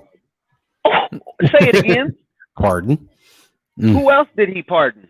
The black dude. Kodak Black. Pardon? Now, let me go look. Let me see. Did it say why he did that? Let me see. Why? Come on. So is he racist? Trump pardon Lil Wayne. Let's do it because that's the first one came out. Lil Wayne, Kodak Black. Why did? Let me see. This is from WWBBC. Why did Trump grant the rappers? Let me see. Rappers on the list of more than 140 people who were granted pardons or had their sentences muted by outgoing U.S. Let me see. They were joined by while the list went again. Okay, it's not saying a 30-year-old was found to be carrying a gun. This is from Tunchi. Okay, just had a great meeting with @real Donald Trump. Besides what he's has done so far with criminal reform, the Platinum Plan is going to give the community real ownership. He listened to what we had to say today and assured he will and can get it done. And again, real quick, let's can we get the picture here? Hold on 1 second. Maybe this could be a ploy for, hold on. Why is that there? Get out of here. To get the black vote. Hold on. Ooh. That now again. What is that? Again. Come on now. Is he racist? So let me ask you a question. So how do you feel about Biden saying, if you don't vote for me, you ain't black? Nigga, that was the most racist thing I've ever heard. Again. But he gets a pass for that? Really? Really, dog? Yeah, that's crazy. Come on. Nobody said nothing, and y'all voted for him. Y'all voted for him. If you don't vote for me, you ain't black. That's tough. Again, that's tough. But y'all don't want to talk about slavery. Why would you say what would make him think that's okay to say? Because it is, because y'all niggas don't care. Ooh. Because y'all niggas don't care. Ugh. And when I say niggas, I mean ignorant mofos. Ooh. So again, it's not because just a race. Nigger is not a race or a color. So niggas is a king, though. That is a king with a dark complexion. Ooh. I digress. For all you racists out there. Right. Don't get for it. real. So come on, man. Come on. Yeah, so that right there, bro. Man. And then you got Carmela. Okay. She is what was she? Indian, Asian, American? What is she? Let's see. Let's see. You know, Indian, Asian American. She's not African American. But they try to make it like that, huh? They try to make it like that. Okay. Come on, bro. Cool. Is that right? Let me see. Hold on. I'm trying to find some. Who did you guys vote for? Well, you know who I don't vote.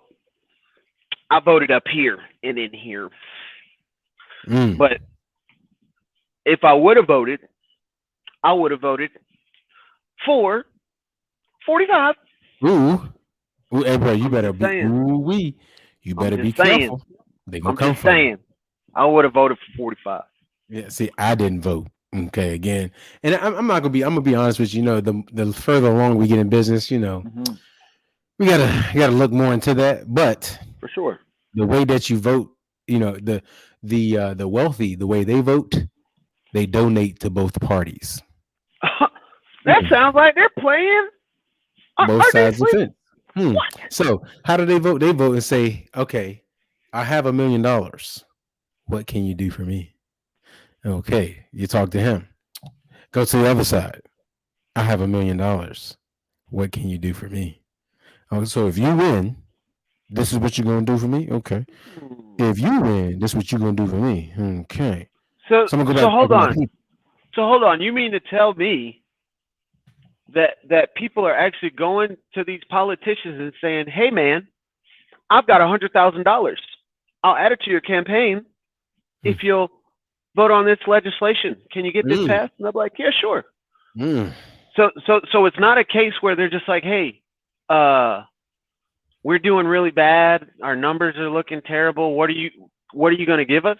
Right. What are you going to do for us?" They're not just begging. Right. They're not just looking for a handout. They're actually paying for a handout. Right. So if you buy your way into legislation, do you really get a vote on it? Ooh. And real quick, Brian, no one's complaining.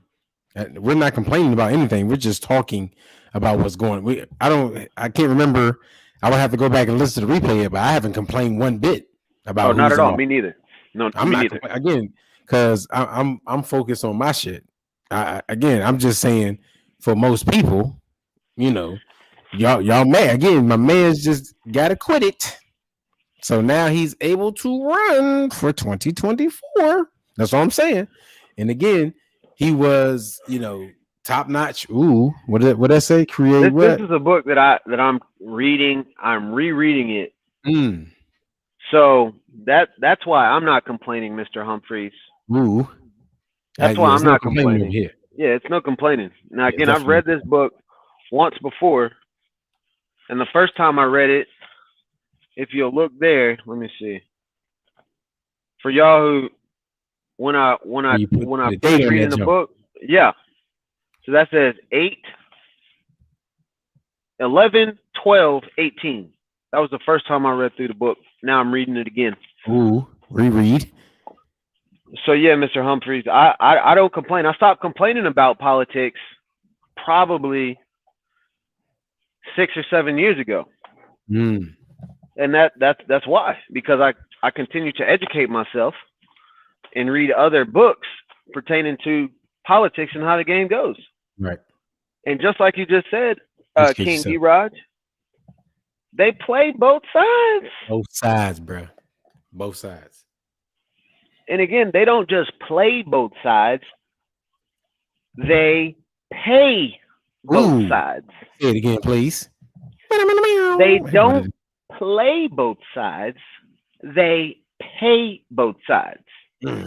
Tough. They just make it rain. And they just make it rain. It's hard to turn that down. I'm just saying, I answered your question. Ain't nobody complaining over here. Yeah, bro. Again, it is what it is. And once you decide to red pill, blue pill your life. Once you decide to red pill, blue pill your life, right, you won't be upset either. There's no going back. It is no going back. There's no going back. No, they can't hear you. There's no going back. Yeah. So it's definitely no complaining, man. But that's just, again, it's for all this talk. Yeah. And again, the attack on the Capitol was crazy. Yeah. And for that to be what it is, and for it to go the way it did, and for him to just walk away scot-free, now he still got some other things to worry about, because New York coming for him. No pause.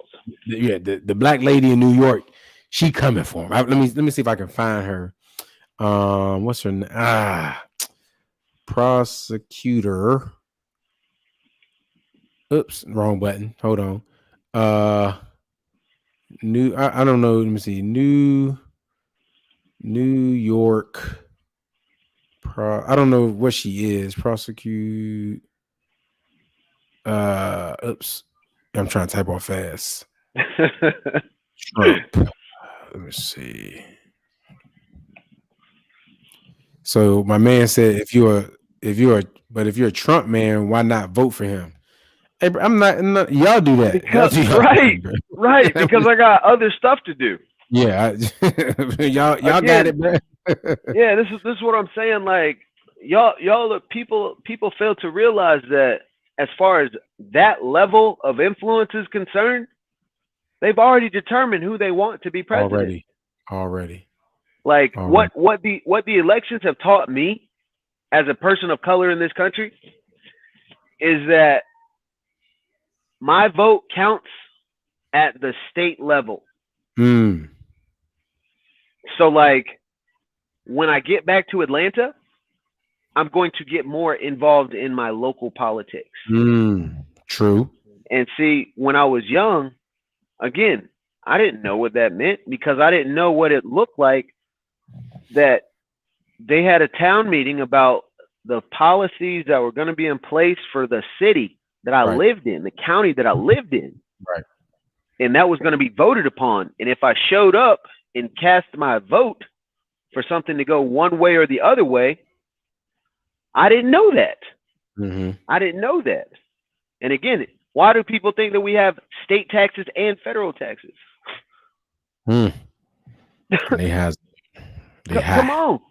You got state and federal. Now, I just learned something today that really blew my mind. Y'all want to talk about it? Did y'all know that the state of Washington or Oregon, I believe it's Oregon,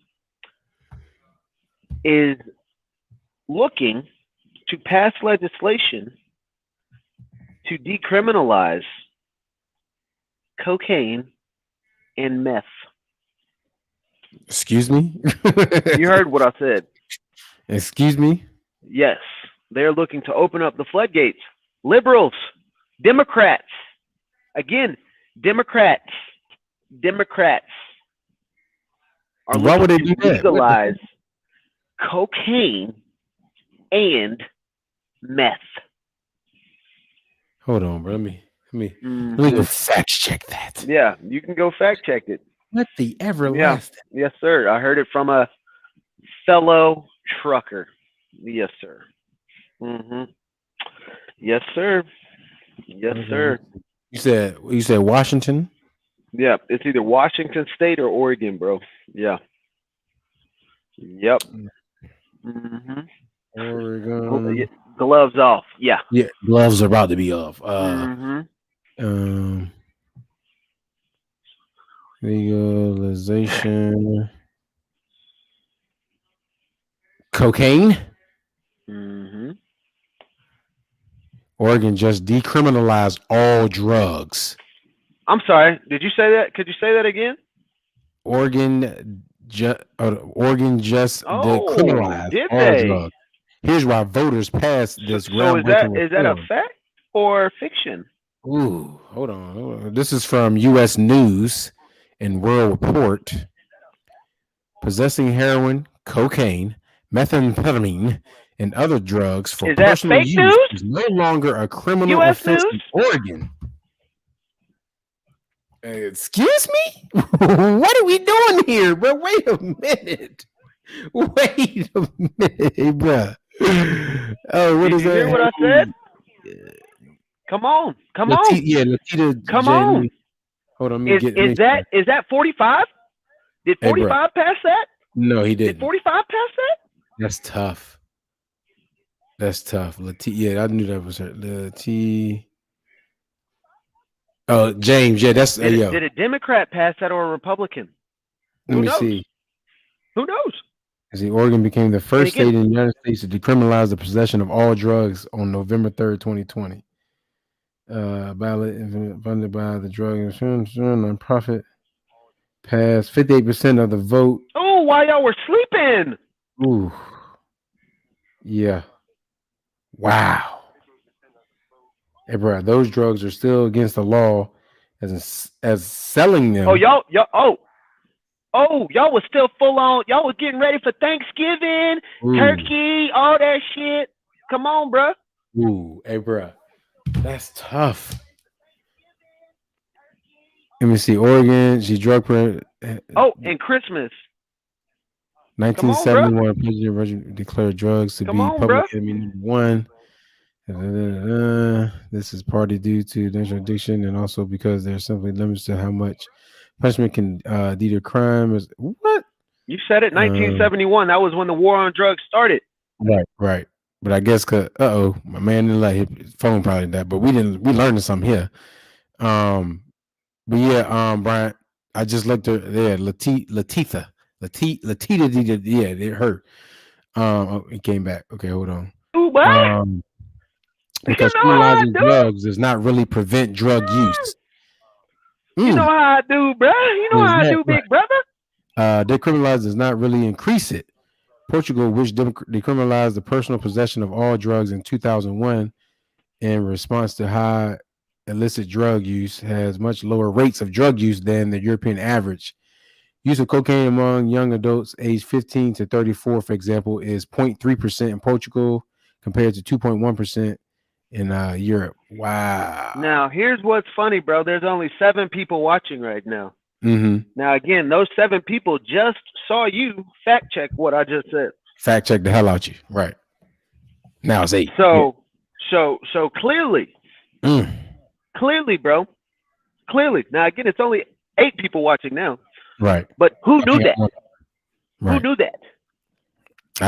Who knew that? Yeah, no one Has that been on anyone's Twitter feed? Has that been on anyone's Instagram? Has that been on anyone's social media, bro?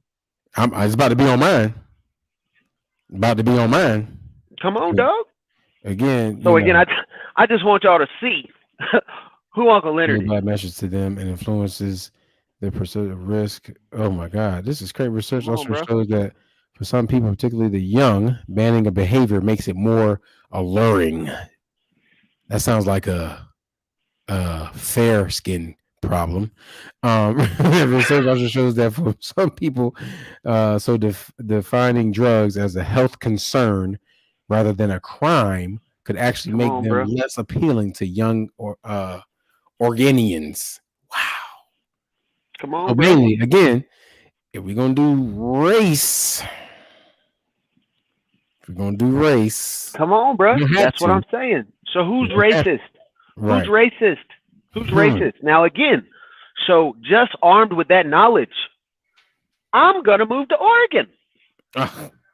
Might as well. Why not? You don't sell it. So how do they get it then if they don't sell it? great question, Aguado. How are they getting these drugs if no one's selling it? Because they were illegal. Wow. Hey, bro, this is crazy. Come on, bro. Gloves off, baby. Upside and downside. There are risks with any major policy change. The question is whether new policy results in the net benefit. Boy, this is tough. This Oregon becomes the first state to decriminalize hard drugs like cocaine, bro. This is crazy. Come on, bro. Last year, and during a global pandemic, while we were getting ready for Thanksgiving, Christmas, New Year, and a new president. Again, come on now. Come on. Come on, bro. Again, while people are sleeping, Dave. Yes. They were about, what is Trump going to do? What is this? And boom. Oh, man. Hey, bro. Y'all better figure stuff up, man. Again, they got people all wrapped up in this crypto. Oh, Bitcoin's it's at 46,000, 47,000. Again, right. Yes, I wish I would have jumped on the Bitcoin wagon. But again, thank you, KingDrodge, for introducing me to Robinhood and Coinbase and Acorns and Stash and all that. Again, there's plenty of other companies out there. Man. Bruh. They may not be as successful as Bitcoin for the public. For the public. For the public. But it doesn't mean you can't make any money. No, hey, bro. Stellar Lumens.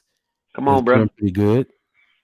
Hey, bro, you know, bro, if Stellar Lumens hits anything like Bitcoin, because I have 266 of those. So if they hit half of what Bitcoin is right now, Lord another thing. Now, again, people, we are talking about these. I am not a licensed Series 6 or Series 7 holder. I am just some guy who looked in red. That's it. But there is a lawsuit going on with XRP. I've seen that. Have you heard of that? Now, again, do you? Because they said that XRP is going to be the next Bitcoin. Yes. Now, Ethereum, yes. Again, this is because XRP is going to be a way that all the world can transfer the funds. So Bitcoin, like the banks, everything, XRP is going to be able to tag all that together. And that's why they're in the lawsuit, because they're trying to determine, are they going to be, what type of securities they're going to be. And I got 89 of those. Again, if they go half of anything where Bitcoin go. Come on, bro. Don't let me be disrespectful out here in these streets. Oh, it's all this coming.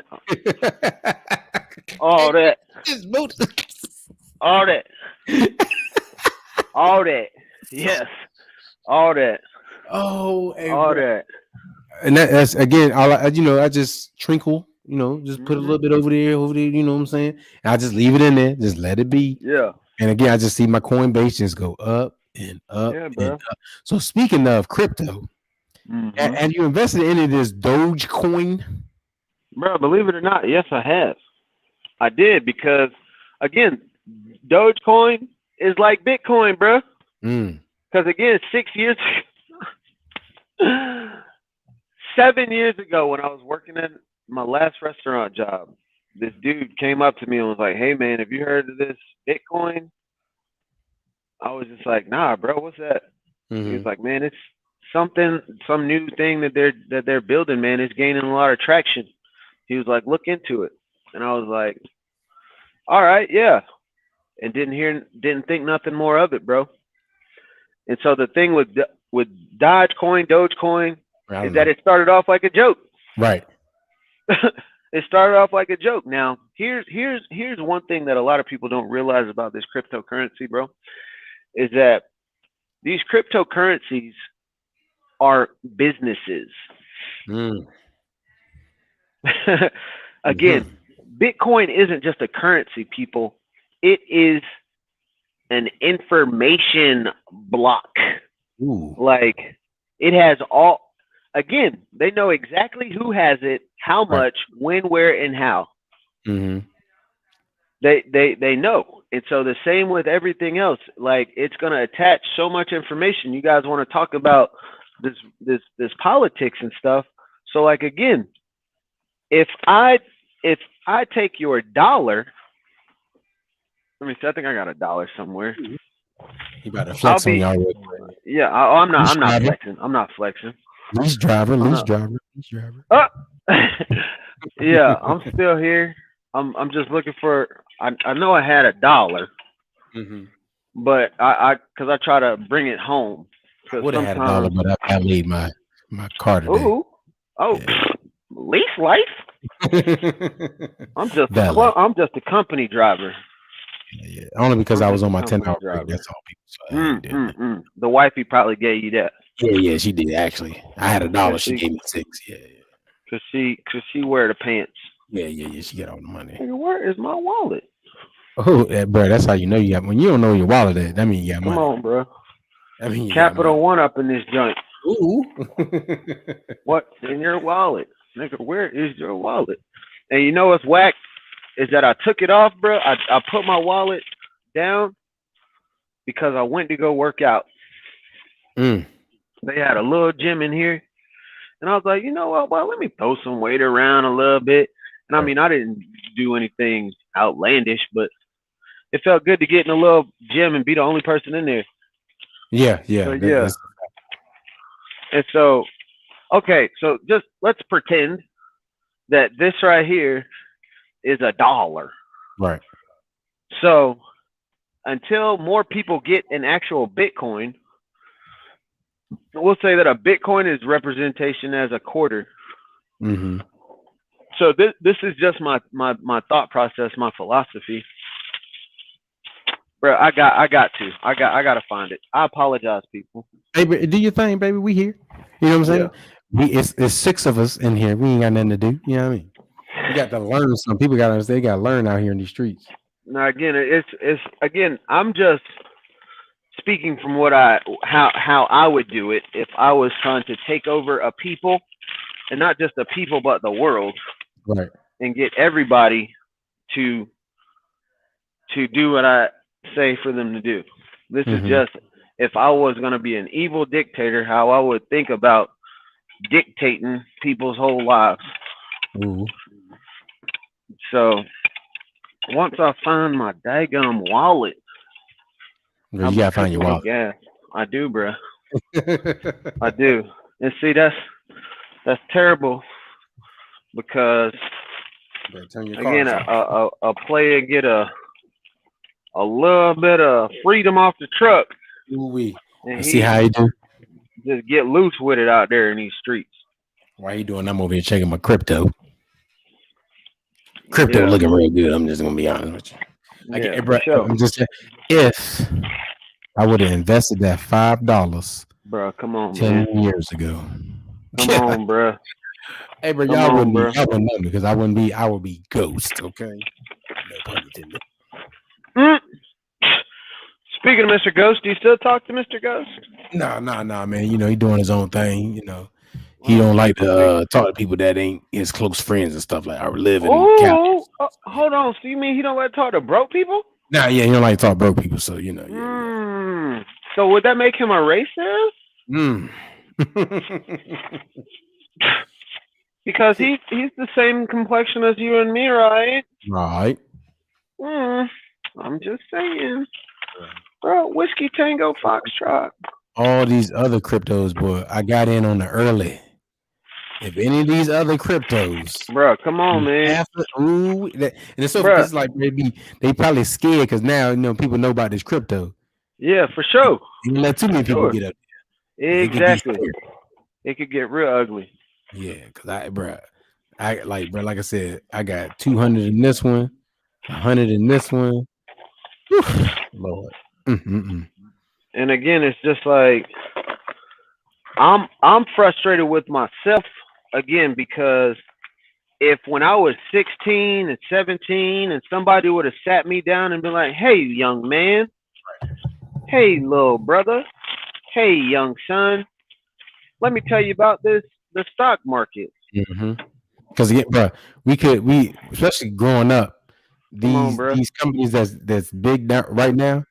Yeah, we had enough money. The money Come we on, had Dave. in our Come on, Dave. we would on the bike and go to Come Mount on, Trash Dave. to Come on, invest Dave. and be millionaires right now. You won't catch But nobody told us. Come on, bro. You know what? You got $100. Go and put it in there. You young. Come on, man. You got the rest of your life to work, son. Put your Come money on, bro. Come on, man. Believe it. You better believe it. But I'm a racist because I voted for a businessman. Come on, bro. I'm racist. But again, where were the people who look like me trying to educate me on what this racist businessman is talking about? Speak your stuff, Queen King. Talk your shit, King. Where are the people who look like me that were teaching me? Hey, buddy. Oh, you couldn't teach me because you didn't know either? Ooh. Who's racist? Ooh. Hey, bro. The information out there now. Oh, it's out there now. It's out there now. Ain't no excuse. Out there now. Ain't no excuse, bro. Not one bit.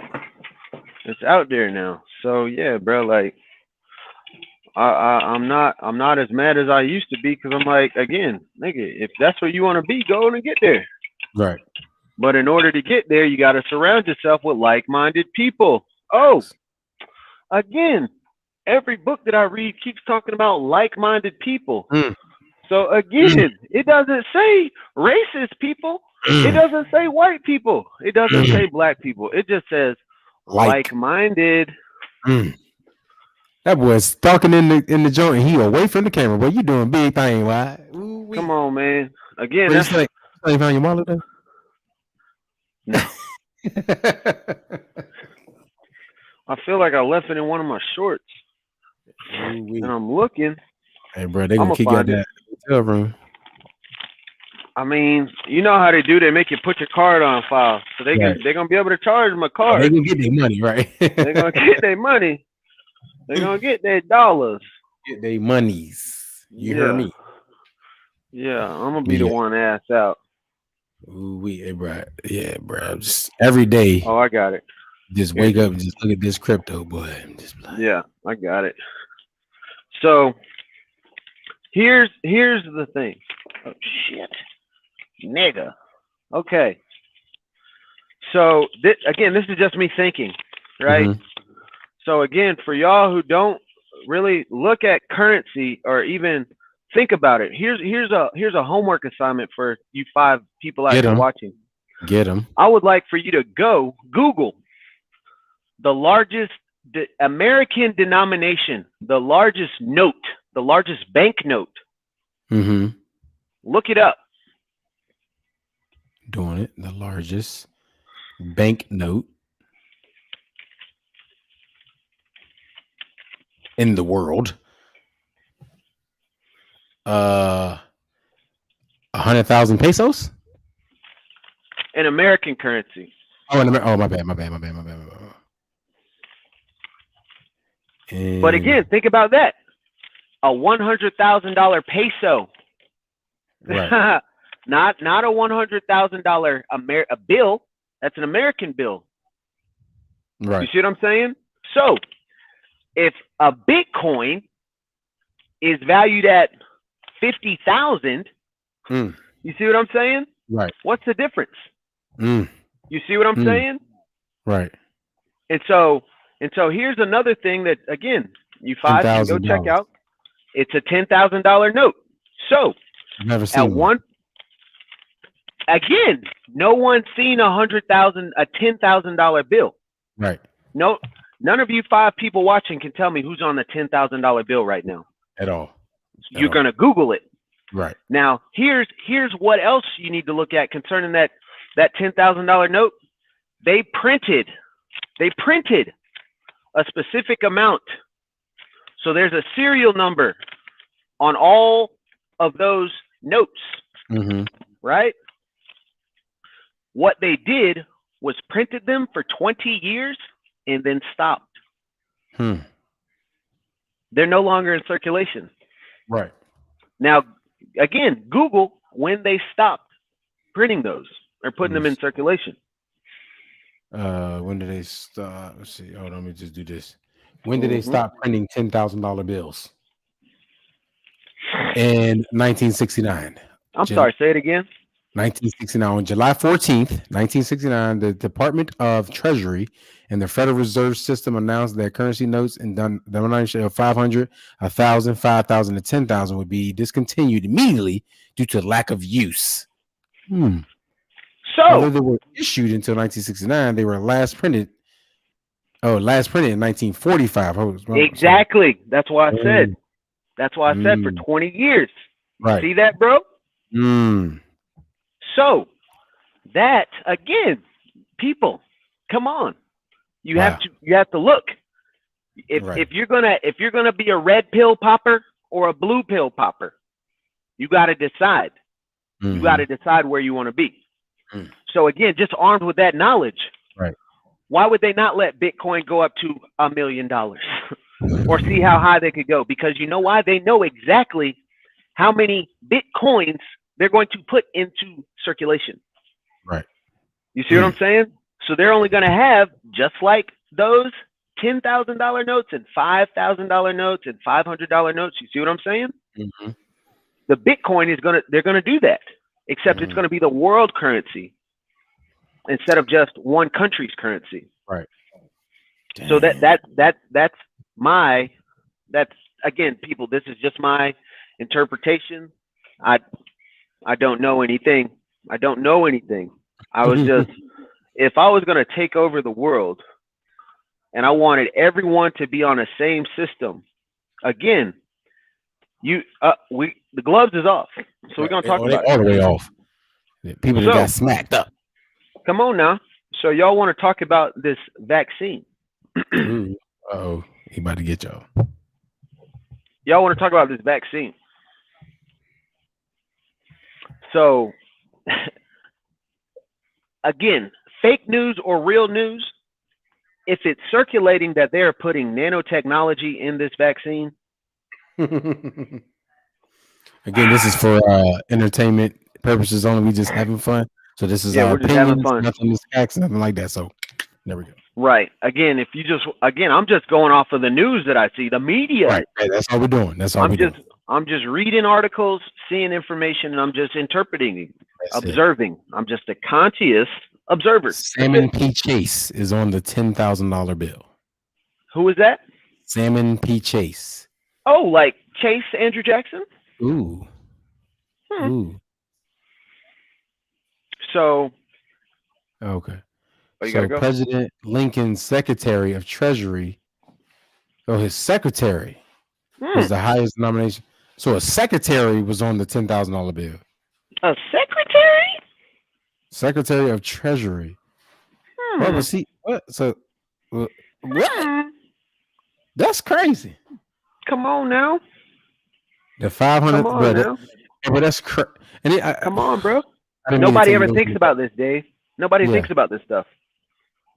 Because nobody was using them. Like, but if I had a $10,000 bill, I'm not using it. What would I use it for? When I've got all these ones. I'm holding on to that. And these $5 bills. So again, do you see why they're going to let Bitcoin go through the roof? How much is a $10,000 bill worth? There we go. The bill is a true collector's item, and those collectors are willing to pay dearly for the few remaining $10,000 bills still in circulation. In some cases, a pristine $10,000 bill can be worth upwards of $140,000 on the open market. Meanwhile, bills in poor condition can still fetch $30,000. So a bill that was printed for a currency of just 10,000 is now a piece of paper is worth between 30,000 and 140. Just say like it Bitcoin. Again. I'm sorry. What did you say? What did you say? Bitcoin, bro. That one piece of paper It says $10,000 on it, but you can get in good condition $140,000. Come on, bro. That's crazy. So again, y'all want to talk about racism? Mm. Do you think any people of color have any of those $10,000 notes? No. If they do, they're not gonna tell you. Come on, bro. Do you think any people of color have those $500 notes that they stopped printing? As of January 14 years ago, 2020, only 336 $10,000 bills were known to exist. Come on, bro. Along with 342 remaining 5,000 bills and 165,000 remaining $1,000 bills. Due to their rarity, collectors pay considerably more than the face value of the bills to acquire them, and some are in museums in other parts of the world. But that's crazy. Oh, I'm sorry. Did you say other parts of the world? Other parts of the world. Did you? So cryptocurrency. Oh, this ain't new. This ain't nothing new. Oh, say it again. This ain't nothing new. Oh. So again, all they doing is this again. They just like they did once they freed the people. They said we're gonna start this currency, hold it for ourselves, and then trickle down. So we always on top. Oh, come on now. Come on now. So that's why I say, blown. Come on, bro.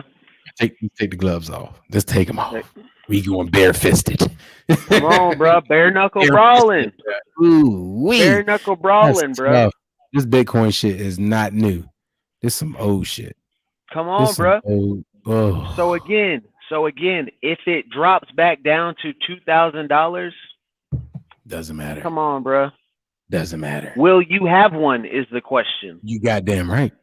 You see what I'm saying? If that shit dropped down to $2,000,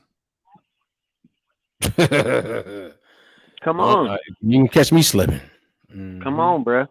That's all I'm really. Again, I just trickle some money in because it's so expensive now. Yeah. But again, just keep going up. But if it ever crashes like it did, I'm in there. Oh, buddy, don't worry, because history repeats itself. Yeah. What do you think the Great Depression was, bro? Come on. To restart the notes.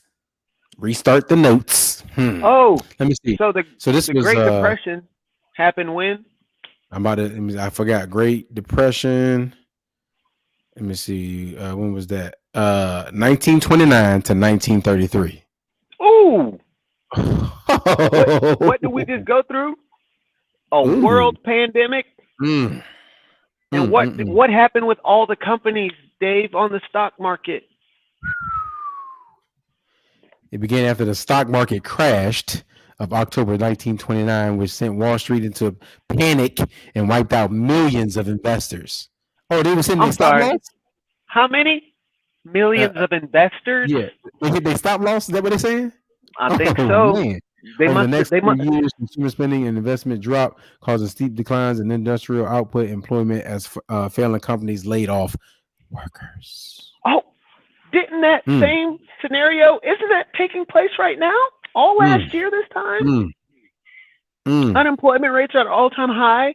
More people have claimed unemployment in American history. Come on, bro. Banking panics, gold standard decree. Oh, man. Come on, bro. That's why we had to get off the gold standard. Right. And I watched a documentary on that. And again, they got the gold standard too. So they didn't be confined to a budget. Exactly. Exactly. Crazy. So they can inflate the value of easily. And it's like they said, the inflation is bigger than what they show. But because they just move a little bit here, it's only 2%. That's a goddamn lie. But again, you bring on other stuff and other problems, so you can't focus in on that. And then you just wake up one morning and be like, why don't I make enough money to buy milk, which you shouldn't be buying, or bread, which you shouldn't be buying? You know what I'm saying? So it's like eggs, which you shouldn't be buying, but it's crazy. And again, just like you said, crypto is a business. So they said, so you got to read the meat. People they see stuff like, oh, Elon Musk invested in Bitcoin. they said after he invested in Bitcoin, he announced he was in Bitcoin. They said in a month, he made more in a month off of Bitcoin than he made in the whole time Tesla been spending money. But say that again. He made in a month more than in 1 month. He made more than he made selling cars for the past however many years Tesla been in business. After he invested 1.5 billion again on the dip, he invested. Then what did he do? I invested in Bitcoin. To the moon. Ain't know what to say. To the moon. To the moon. Again, come on, bro. And what is Apple doing? What is Apple doing? Apple's waiting for the dip. And they're probably mad because people didn't put it. Apple's talking about getting to Bitcoin. Apple's like, man, if y'all don't shut up so we can get in on the dip, they gonna get on the dip, and then what they gonna do? We're accepting Bitcoin Pay for Apple phones. Come on, bro. Because again, think about how he's gonna change the game. He's gonna force people. He's forcing people to start using crypto. Because again, if you can buy the hardest car in the American market right now, which is a Tesla vehicle, right? With crypto, with Bitcoin, everybody else gonna have to jump on ship. Yeah, so again, left behind. You don't want to get left behind. Ooh. So again, when they discontinue these, take them out of circulation, which they may have already done. They may have stopped printing these. Apparently, they have. Like they did. Right? They ain't telling nobody. Just stop printing them. Come on. And again, remember now, we just woke up one day and was like, change? No change. Right. I can't make change. The fuck you talking about? Right. We've been sitting at the house, so how y'all ain't got no change? Ain't got no change, bro. It's the same change. What it disappeared? Oh, okay. It's the same change. It's the same change. Oh, okay. So again, when they discontinue these, not to use cash. Don't use cash. Don't use it. No, use your card. And making it so easy, just beep, beep, beep. And bro, have you seen again? Because I haven't been out into stores to buy clothes and all that stuff, right? So I went to go try to get Andre some shoes for working out and stuff. They have it. And, I was in finish line. Now, when you go in the finish line, they got the pay later. Pay later. Just as a regular consumer? Yeah, just to pay later. Just to pay later, bro. So it's you go in there, and if you got to sign up and all this other stuff, but it's like it's connected to all these different businesses. If you have this account, you can pay later to said business. It's crazy. I'm like, just payments. So pay later is a service that's coming up now? No, it's here. Yeah. If you go to I don't know, I went into Finish Line and I think I've been to some other places and I've seen it, but I just didn't pay attention to it. But when I went into Finish Line, and I think I heard somebody say it on the radio, and then when I went in Finish Line, I actually seen it. I'm like, yo, they are really pay later. It's I don't know if it's called. Yeah, it's all good. Something like that. But let me see if I can pull it up. But this $10,000 bill that's worth $140, but that's bananas. Come on, bro. And again, they only have allegedly 300 of them left. Pay later. So again, 300 now again 300 times 100,000 is how much money? Retarded. So somebody that got a couple of them things sitting on money, and it's only going to go up as time goes on. So now that $10,000 bill is going to be is actually worth what? Almost 3 Bitcoins. Do you see what I'm saying, bro? So that's what I'm saying. Again, one share. Right. One share. Again, we bought 20. This is 20 shares, right? 20 shares. Afterpay. Sorry, that's what it's called. Finishline.com. Afterpay available. Buy now, pay later. Shoes, clothes. This is crazy, bruh. They just making it. Why would you? So I'm gonna buy. And bruh, let me tell you something. Because after I start working at Champs, I ain't bought no shoes for from Foot Locker a chance for a minute. When I went in there, I didn't find nothing less than $100.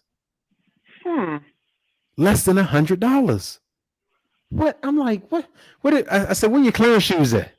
Clearance shoes was on sale for $109. I'm like, what? What the? Come on, bro. This don't even make sense. But then they had this little thing right here, Afterpay. Afterpay, and I'm like, yo, this select Afterpay as your payment method and checkout for orders between $35. Wait, why would you have $35? So again, all you need is a debit. It needs your debit or credit card. Must be 18 or older. Be additional eligibility. Instant approval decision.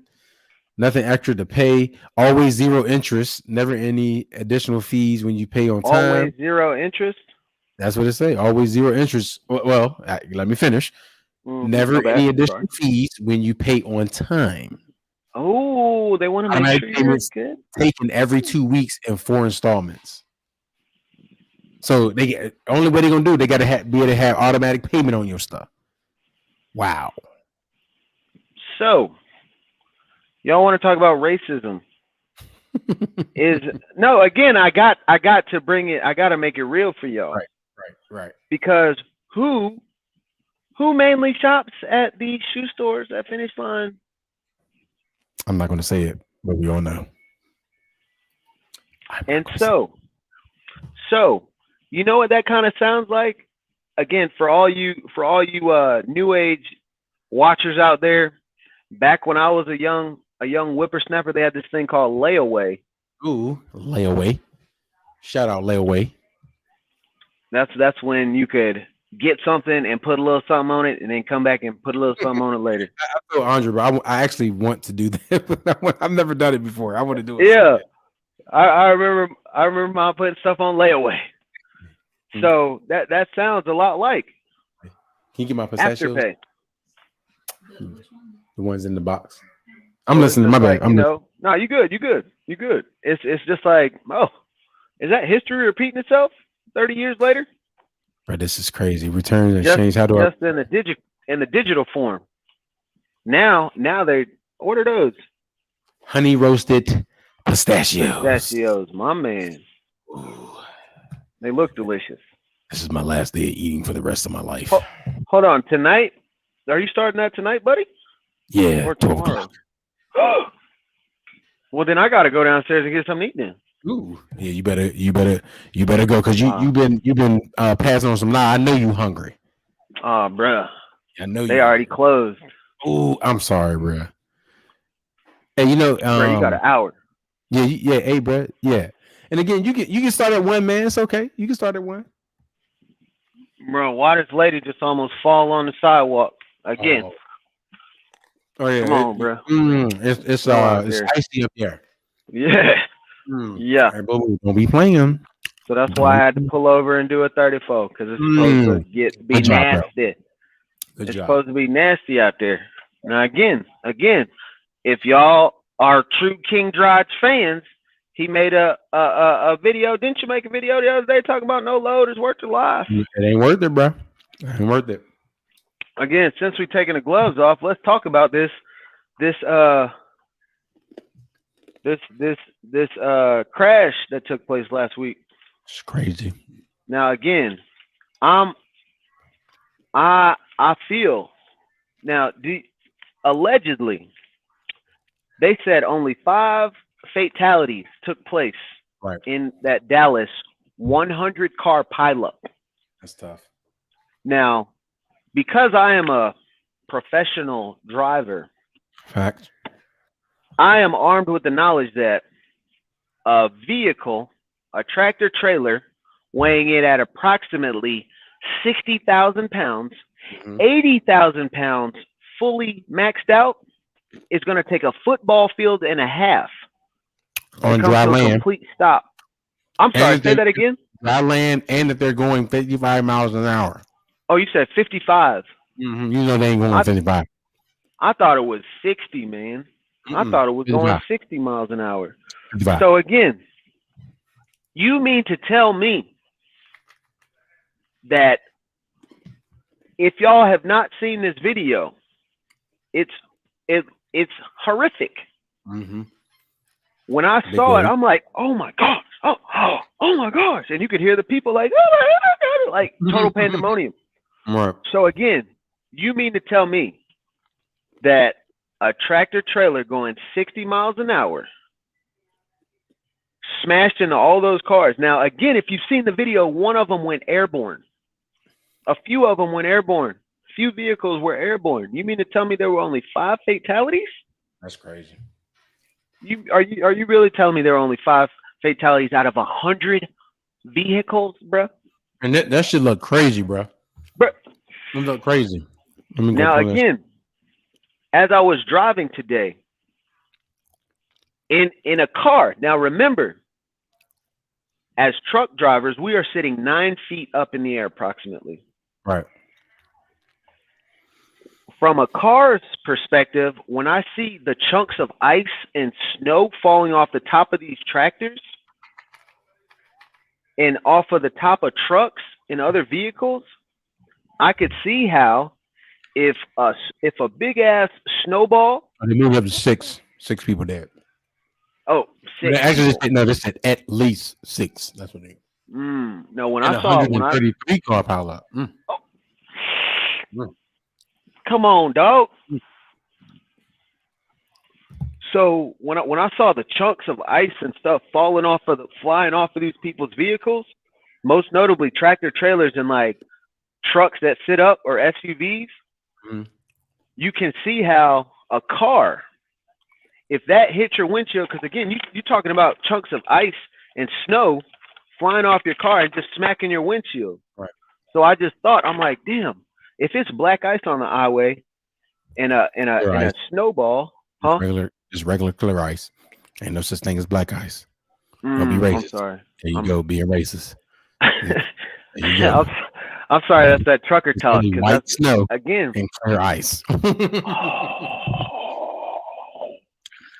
Y'all want to talk about racism, though. Oh, and what do they always say? Pure white snow. Hey, bro. So again, we ain't trying to do that racist stuff, but I'm just saying, bro, it ain't black ice. That ice is not black; it's clear. I'm just saying, when you red pill versus blue pill, you notice a difference, and you're not mad because it is what it is. We be politically correct, you know. And so, right when you're sliding on that clear ice, there we go. Translucent ice, and this snowball, this 10-pound snowball lands on your windshield. I would imagine that you may swerve a little bit. Right. And so when I saw that, I'm like, damn, this is how these accidents took place. Because, bruh, when I saw chunks of ice flying off people's vehicles like this size. Now this is a composition book, and if this smacks your windshield, you're gonna be like, the fuck? Right. And so remember now, and lose your shit. And so remember, people have been cramped up. They've been cramped up. Right. They've got cabin fever, so they're out there on the highway, and they're like, what? It's snowing in Texas. Right. It's this cold in Texas, and it's ice. They're not used to it. Come on, bro. They're not used to it. So when I thought about it, I was like, damn, that's probably what happened. Because again, remember it, that same day, an accident in Atlanta, Georgia took place as well. Yep. Now again, people, this is just me observing what I see. So if I've been in the transportation industry for the last 4 years, well, technically it's been 7 because I worked at Enterprise for 3 years. And for those of you who don't know, can I say that? What? That I worked at Enterprise? Yeah, why not? Okay. You're not. Enterprise ain't sponsoring us, but yes, even though Enterprise give us some points on our on our travels and stuff. Yeah. Yes. Oh, yes. Enterprise. They are the world's #1 rental car company. Mm-hmm. Mm-hmm. Mm-hmm. And I was privy to all the latest cool gadgets in cars when I drove. Mm-hmm. So it's safe to say that if the cars are almost self-driving, for those of you who don't know, Mm-hmm. Mercedes-Benz has had a self-driving car for at least a self-parking car for the last 4 or 5 years. Mm. And now there's a lot of other vehicles that are now self-driving or self-parking. Mm-hmm. So Hyundai got a joint you can park it with your little key fob. Mm-hmm. Hyundai. Yep. A Hyundai. Now again, that is an Asian company. Oh, my bad. Hey, bro, edit that out, bro. Where's the producer? Hey, this gloves off. Yeah, you know. But yeah. So nobody's talking about that. Mm-mm. Is that racist? Mm. You want to know what is racist though? America has Asian cars in the form of Japanese, Hondas, Chinese Kias or Korean Kias. They've got Italian in the form of Maseratis, Ferraris, Lamborghinis. We've got what else? German in the form of Mercedes and Audi. We've got Bentleys, that's Europe. You know, Rolls Royce. Mm-hmm. All in America. Are you meaning to tell me that on the largest continent they don't make cars?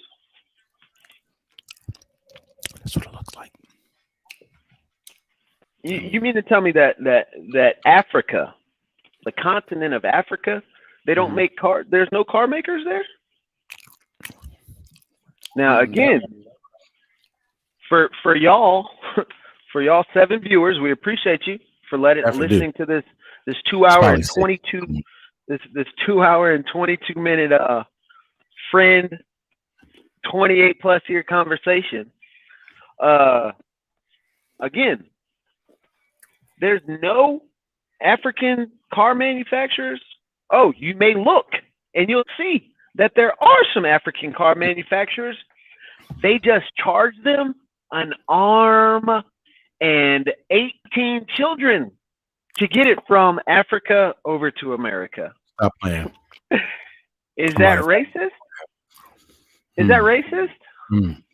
Because again, I don't see none of you people of color here in America talking about, yeah, I drive my African-made manufactured car. I drive my African manufactured vehicle. Come on now. Wow. Come on now. And again, I'm in the transportation industry. So I've just been thinking about that while I'm driving my American-made Freightliners. Hold on now. I got to read up on this. Hold on there, boy. You sure do. You sure do. Hold on. Okay. Let me see. Let me ask Google one question real quick. Hold on. Get the pistachios out of my mouth, Paul. They sound delicious. Why isn't there any African car makers in America? Hold on, I might have asked that wrong. Are there any African car companies? The rise of African homegrown car industries. 1, 2, 3, 4, 5, 6, 7, 8. Yeah, there's 8 of them. The rise of Africa's homegrown car industry. What cars are not made in USA? Why there's no French cars in USA? I'm trying to figure out how to ask that question, but I'm gonna figure that out because that's crazy. For sure. They don't put that out. Now. They don't say nothing. Come on, bro. Why not?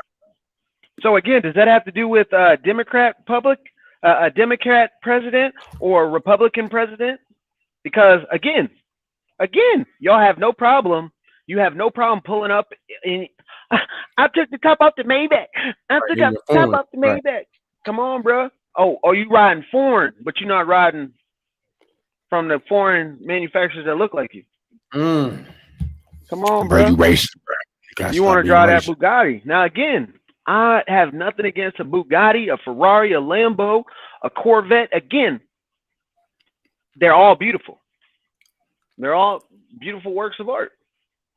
But I'm trying to figure out how do I ask that question. How much does it cost? And what's the average cost of? It's X to import an African manufactured vehicle. Let's see. Price to import an African vehicle. I might have said that wrong. Prices started at around $900 per car, and a consolidated 40-foot container. Get an instant customized quote using the car shipping calculator. How much does it cost to import vehicle? Importing cars to the U.S. Let's see. Oh, this is some good stuff here, people. It's so crazy when you're talking like this, but don't know why I want to come in here. Come on, bro. Again, they ain't got to. They ain't got to, bro. Because only the right people need to hear this. Come on, bro. The right people need to hear this. Come on, bro.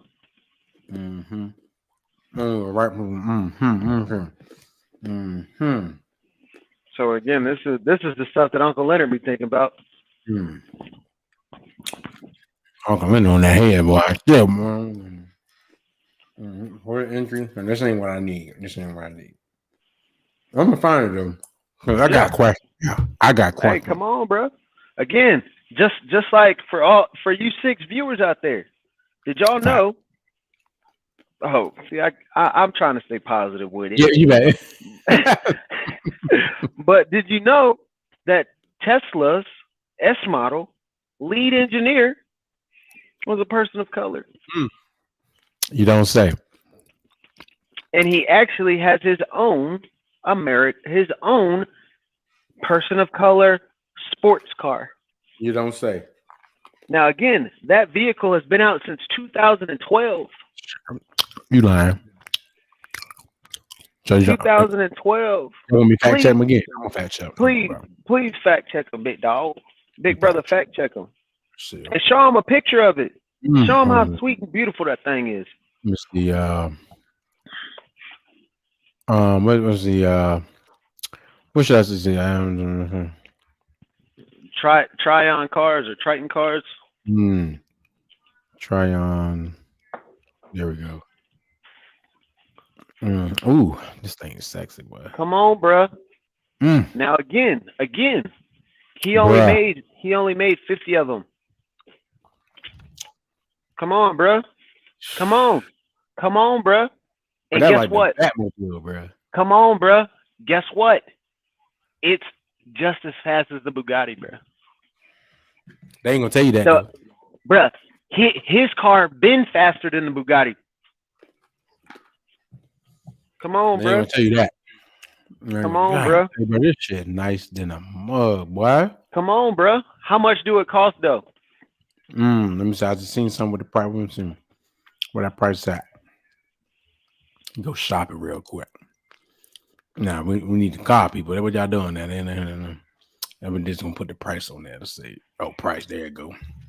It costs. What is y'all doing, bro? We want the car. I don't know, buddy. They're playing with my emotions.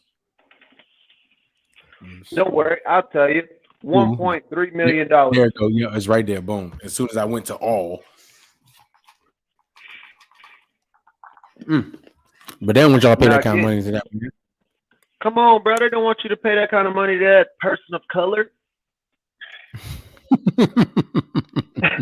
They don't want. It came down on the price. Let me see. American-based startup company currently taking orders for the membership with the base GT car selling for $1.2 million. Okay, limited edition. Retail for $1.9 million. Boy, yeah. Come on, bro. Come on. Tryon Nemesis. Come on, bro. Look it up. Come on now. Again, that's what Uncle Leonard be doing. They say we don't even know about that racist, huh? Come on, we ain't gonna bro. talk about being racist. We don't talk about it. I don't know. Come on, you again. Y'all ain't racist though. Again, I'm not racist. I don't care because it doesn't really concern me, bro. It doesn't really concern me, bro. Because again, when you take the red pill, you realize that, damn, I'm in the Matrix, but I can. You feel me? I be like, hey, bro, you is retarded. You hear me? and that's what I'm saying, bro. Again, I'm not saying that the Agent Smith ain't never got your boy, and I ain't tripped. He ain't hit your boy. But, you know, I'm just out here in these streets like, what's up, Agent Smith? You get You remember how he had him on that first? Yeah, you keep updating your software. So right. Better. You feel me? Mm-hmm. So it's just like, again, it is what it is. Right. Yeah, bro. So, hey, bro, let me tell you something. This was a beautiful conversation, and there's bro, always these that don't be having too many people in it, and it'd be funny because in this moment, you know, we want to tell people really some of the stuff that we be talking about, but it's like, nah, because we don't want nobody. They ain't ready. They ain't ready, bro. You know what I'm saying? They ain't ready. You won't hear you on the live. So we're gonna tell you. We're gonna find out. Yeah. Oh, they gonna see. We'll see. Oh, y'all different. Oh, we sure is. Yeah. You know, the 5 people that's in here, I'm sorry. I can't give you the drip. But you're gonna get the drip soon enough. You can get it, but I just can't get because I can't do the replay. But let me tell y'all something. I've been procrastinating. But what we about to do, I'm gonna go ahead and get the membership joint going, where you can join the KingDrodge, you know, pay the subscription and all that stuff. Okay. Then we'll get it. Okay. Oh, you talking about Patreon? No. Well, yeah, too, but they got it for YouTube as well. Okay. They got a little join button on here. So you know, maybe one day we'll get the Patreon, but I'm gonna get that. And then like some of the stuff that we are invested in and looking at, we'll pass it on to y'all guys for the people that join the community, you know what I'm saying? So for sure. You know, this information need to get out there and we need to share it. Well, again, while we share, it's gonna change your life. We need you to help us change our life too. Absolutely. Again, I'm just sharing what the information that I've come across. Right. And all I'm doing is just bouncing it off you, my soundboard. Yeah, you blew my mind with again, what's that, bro? Blew my mind with the $10,000 bill. Pause. Hey, bro. No doubt. I'm glad to hear that, big dog. Again, that's what we do. Right. That's what we do, bro. We do. That's what we do. So, what you got? So I appreciate y'all coming in here, rocking with us and shit. You know what I'm saying? For sure. And it's about midnight. Yeah, I doubt it does be monetized. We too much truth up in here. But I'd like to thank Apocalypse for that $10,000 super chat. And yes, thank you, Mr. Apocalypse. Yeah, right here, this is the Cash App. If you like some of the information that was in here, please donate to the show so we could do more research and pass it on to you. You know what I mean? Absolutely. I'm gonna get mine up there. I mean, again, this was my first, you know, official interview, job. Man. You know, I like to say thank you for keeping us posted. Which I really appreciate that. That means a lot to me. For real. No doubt. Supporting my man KingDrodge's channel. And be on the lookout for more conversations. You know? He also we'll get his channel started, and we'll have some over there at About That Life podcast, and it'll definitely get real. But anyway, we're gonna get out of here. Uncle Leonard, stay on. I'm gonna go ahead and end the live. And would you like to leave with some closing remarks? Nah, man. I said what I was at, man, and I really appreciate y'all for watching us tonight and hanging out. You know, again, it's just my boy, and again, I'm just happy to have a friend like that, bro. Again, my mom used to tell me that people gonna be in your life for reasons, seasons, and lifetimes. Right. And my mother has transitioned. But when I was young, like probably 15 or 16, she told me then that David was a lifetime person. True. She told me that he was a lifetime friend, bro. And again, just to be 28 years in the game, literally 13 years later, like that's wild to me. And again, as I look at my children and I look at his beautiful children, I'm just like, damn, that was us. That was us, man. And so again, he an inspiration to me, man. And I'm just thankful for all the information and wisdom that he shared with me over the years. And I'm just excited for where we're going to, man. And for real, hopefully y'all of the KingDrodge community will be going with us. Straight up. Choose to tap in. Yeah. So again, I appreciate y'all for giving me my little start and taking it easy on me. Hey. But yeah. Oh, look at we love you, Uncle Leonard. I'm gonna try and get my social media toe in the water. Get my little toe in the water. We be America's Next Top Models out here, bro. Yeah. Because coming this summer, but we having no shirts on. We have y'all for rocking with us. No shirts on. So anyway, as I always say. Oh. Yeah, hey bro. Ooh. Hey bro, we you see it? Hey bro, we gonna make this I'm gonna try to make that a thumbnail, bro. We gonna try to make that the thumbnail. We gonna make that the thumbnail. We still got it, man. But as I always say, life is Hey, get mine. You do the other side, and I do the other side. Do that. Yeah. So we're gonna do that, and we're gonna make that the thumbnail. Yeah. It's about to get real. Okay. Yeah. So, like I said, life Instagram is simple. Models coming. Choose to be happy. For sure. And if you ain't about that life, they get out that truck, and we go.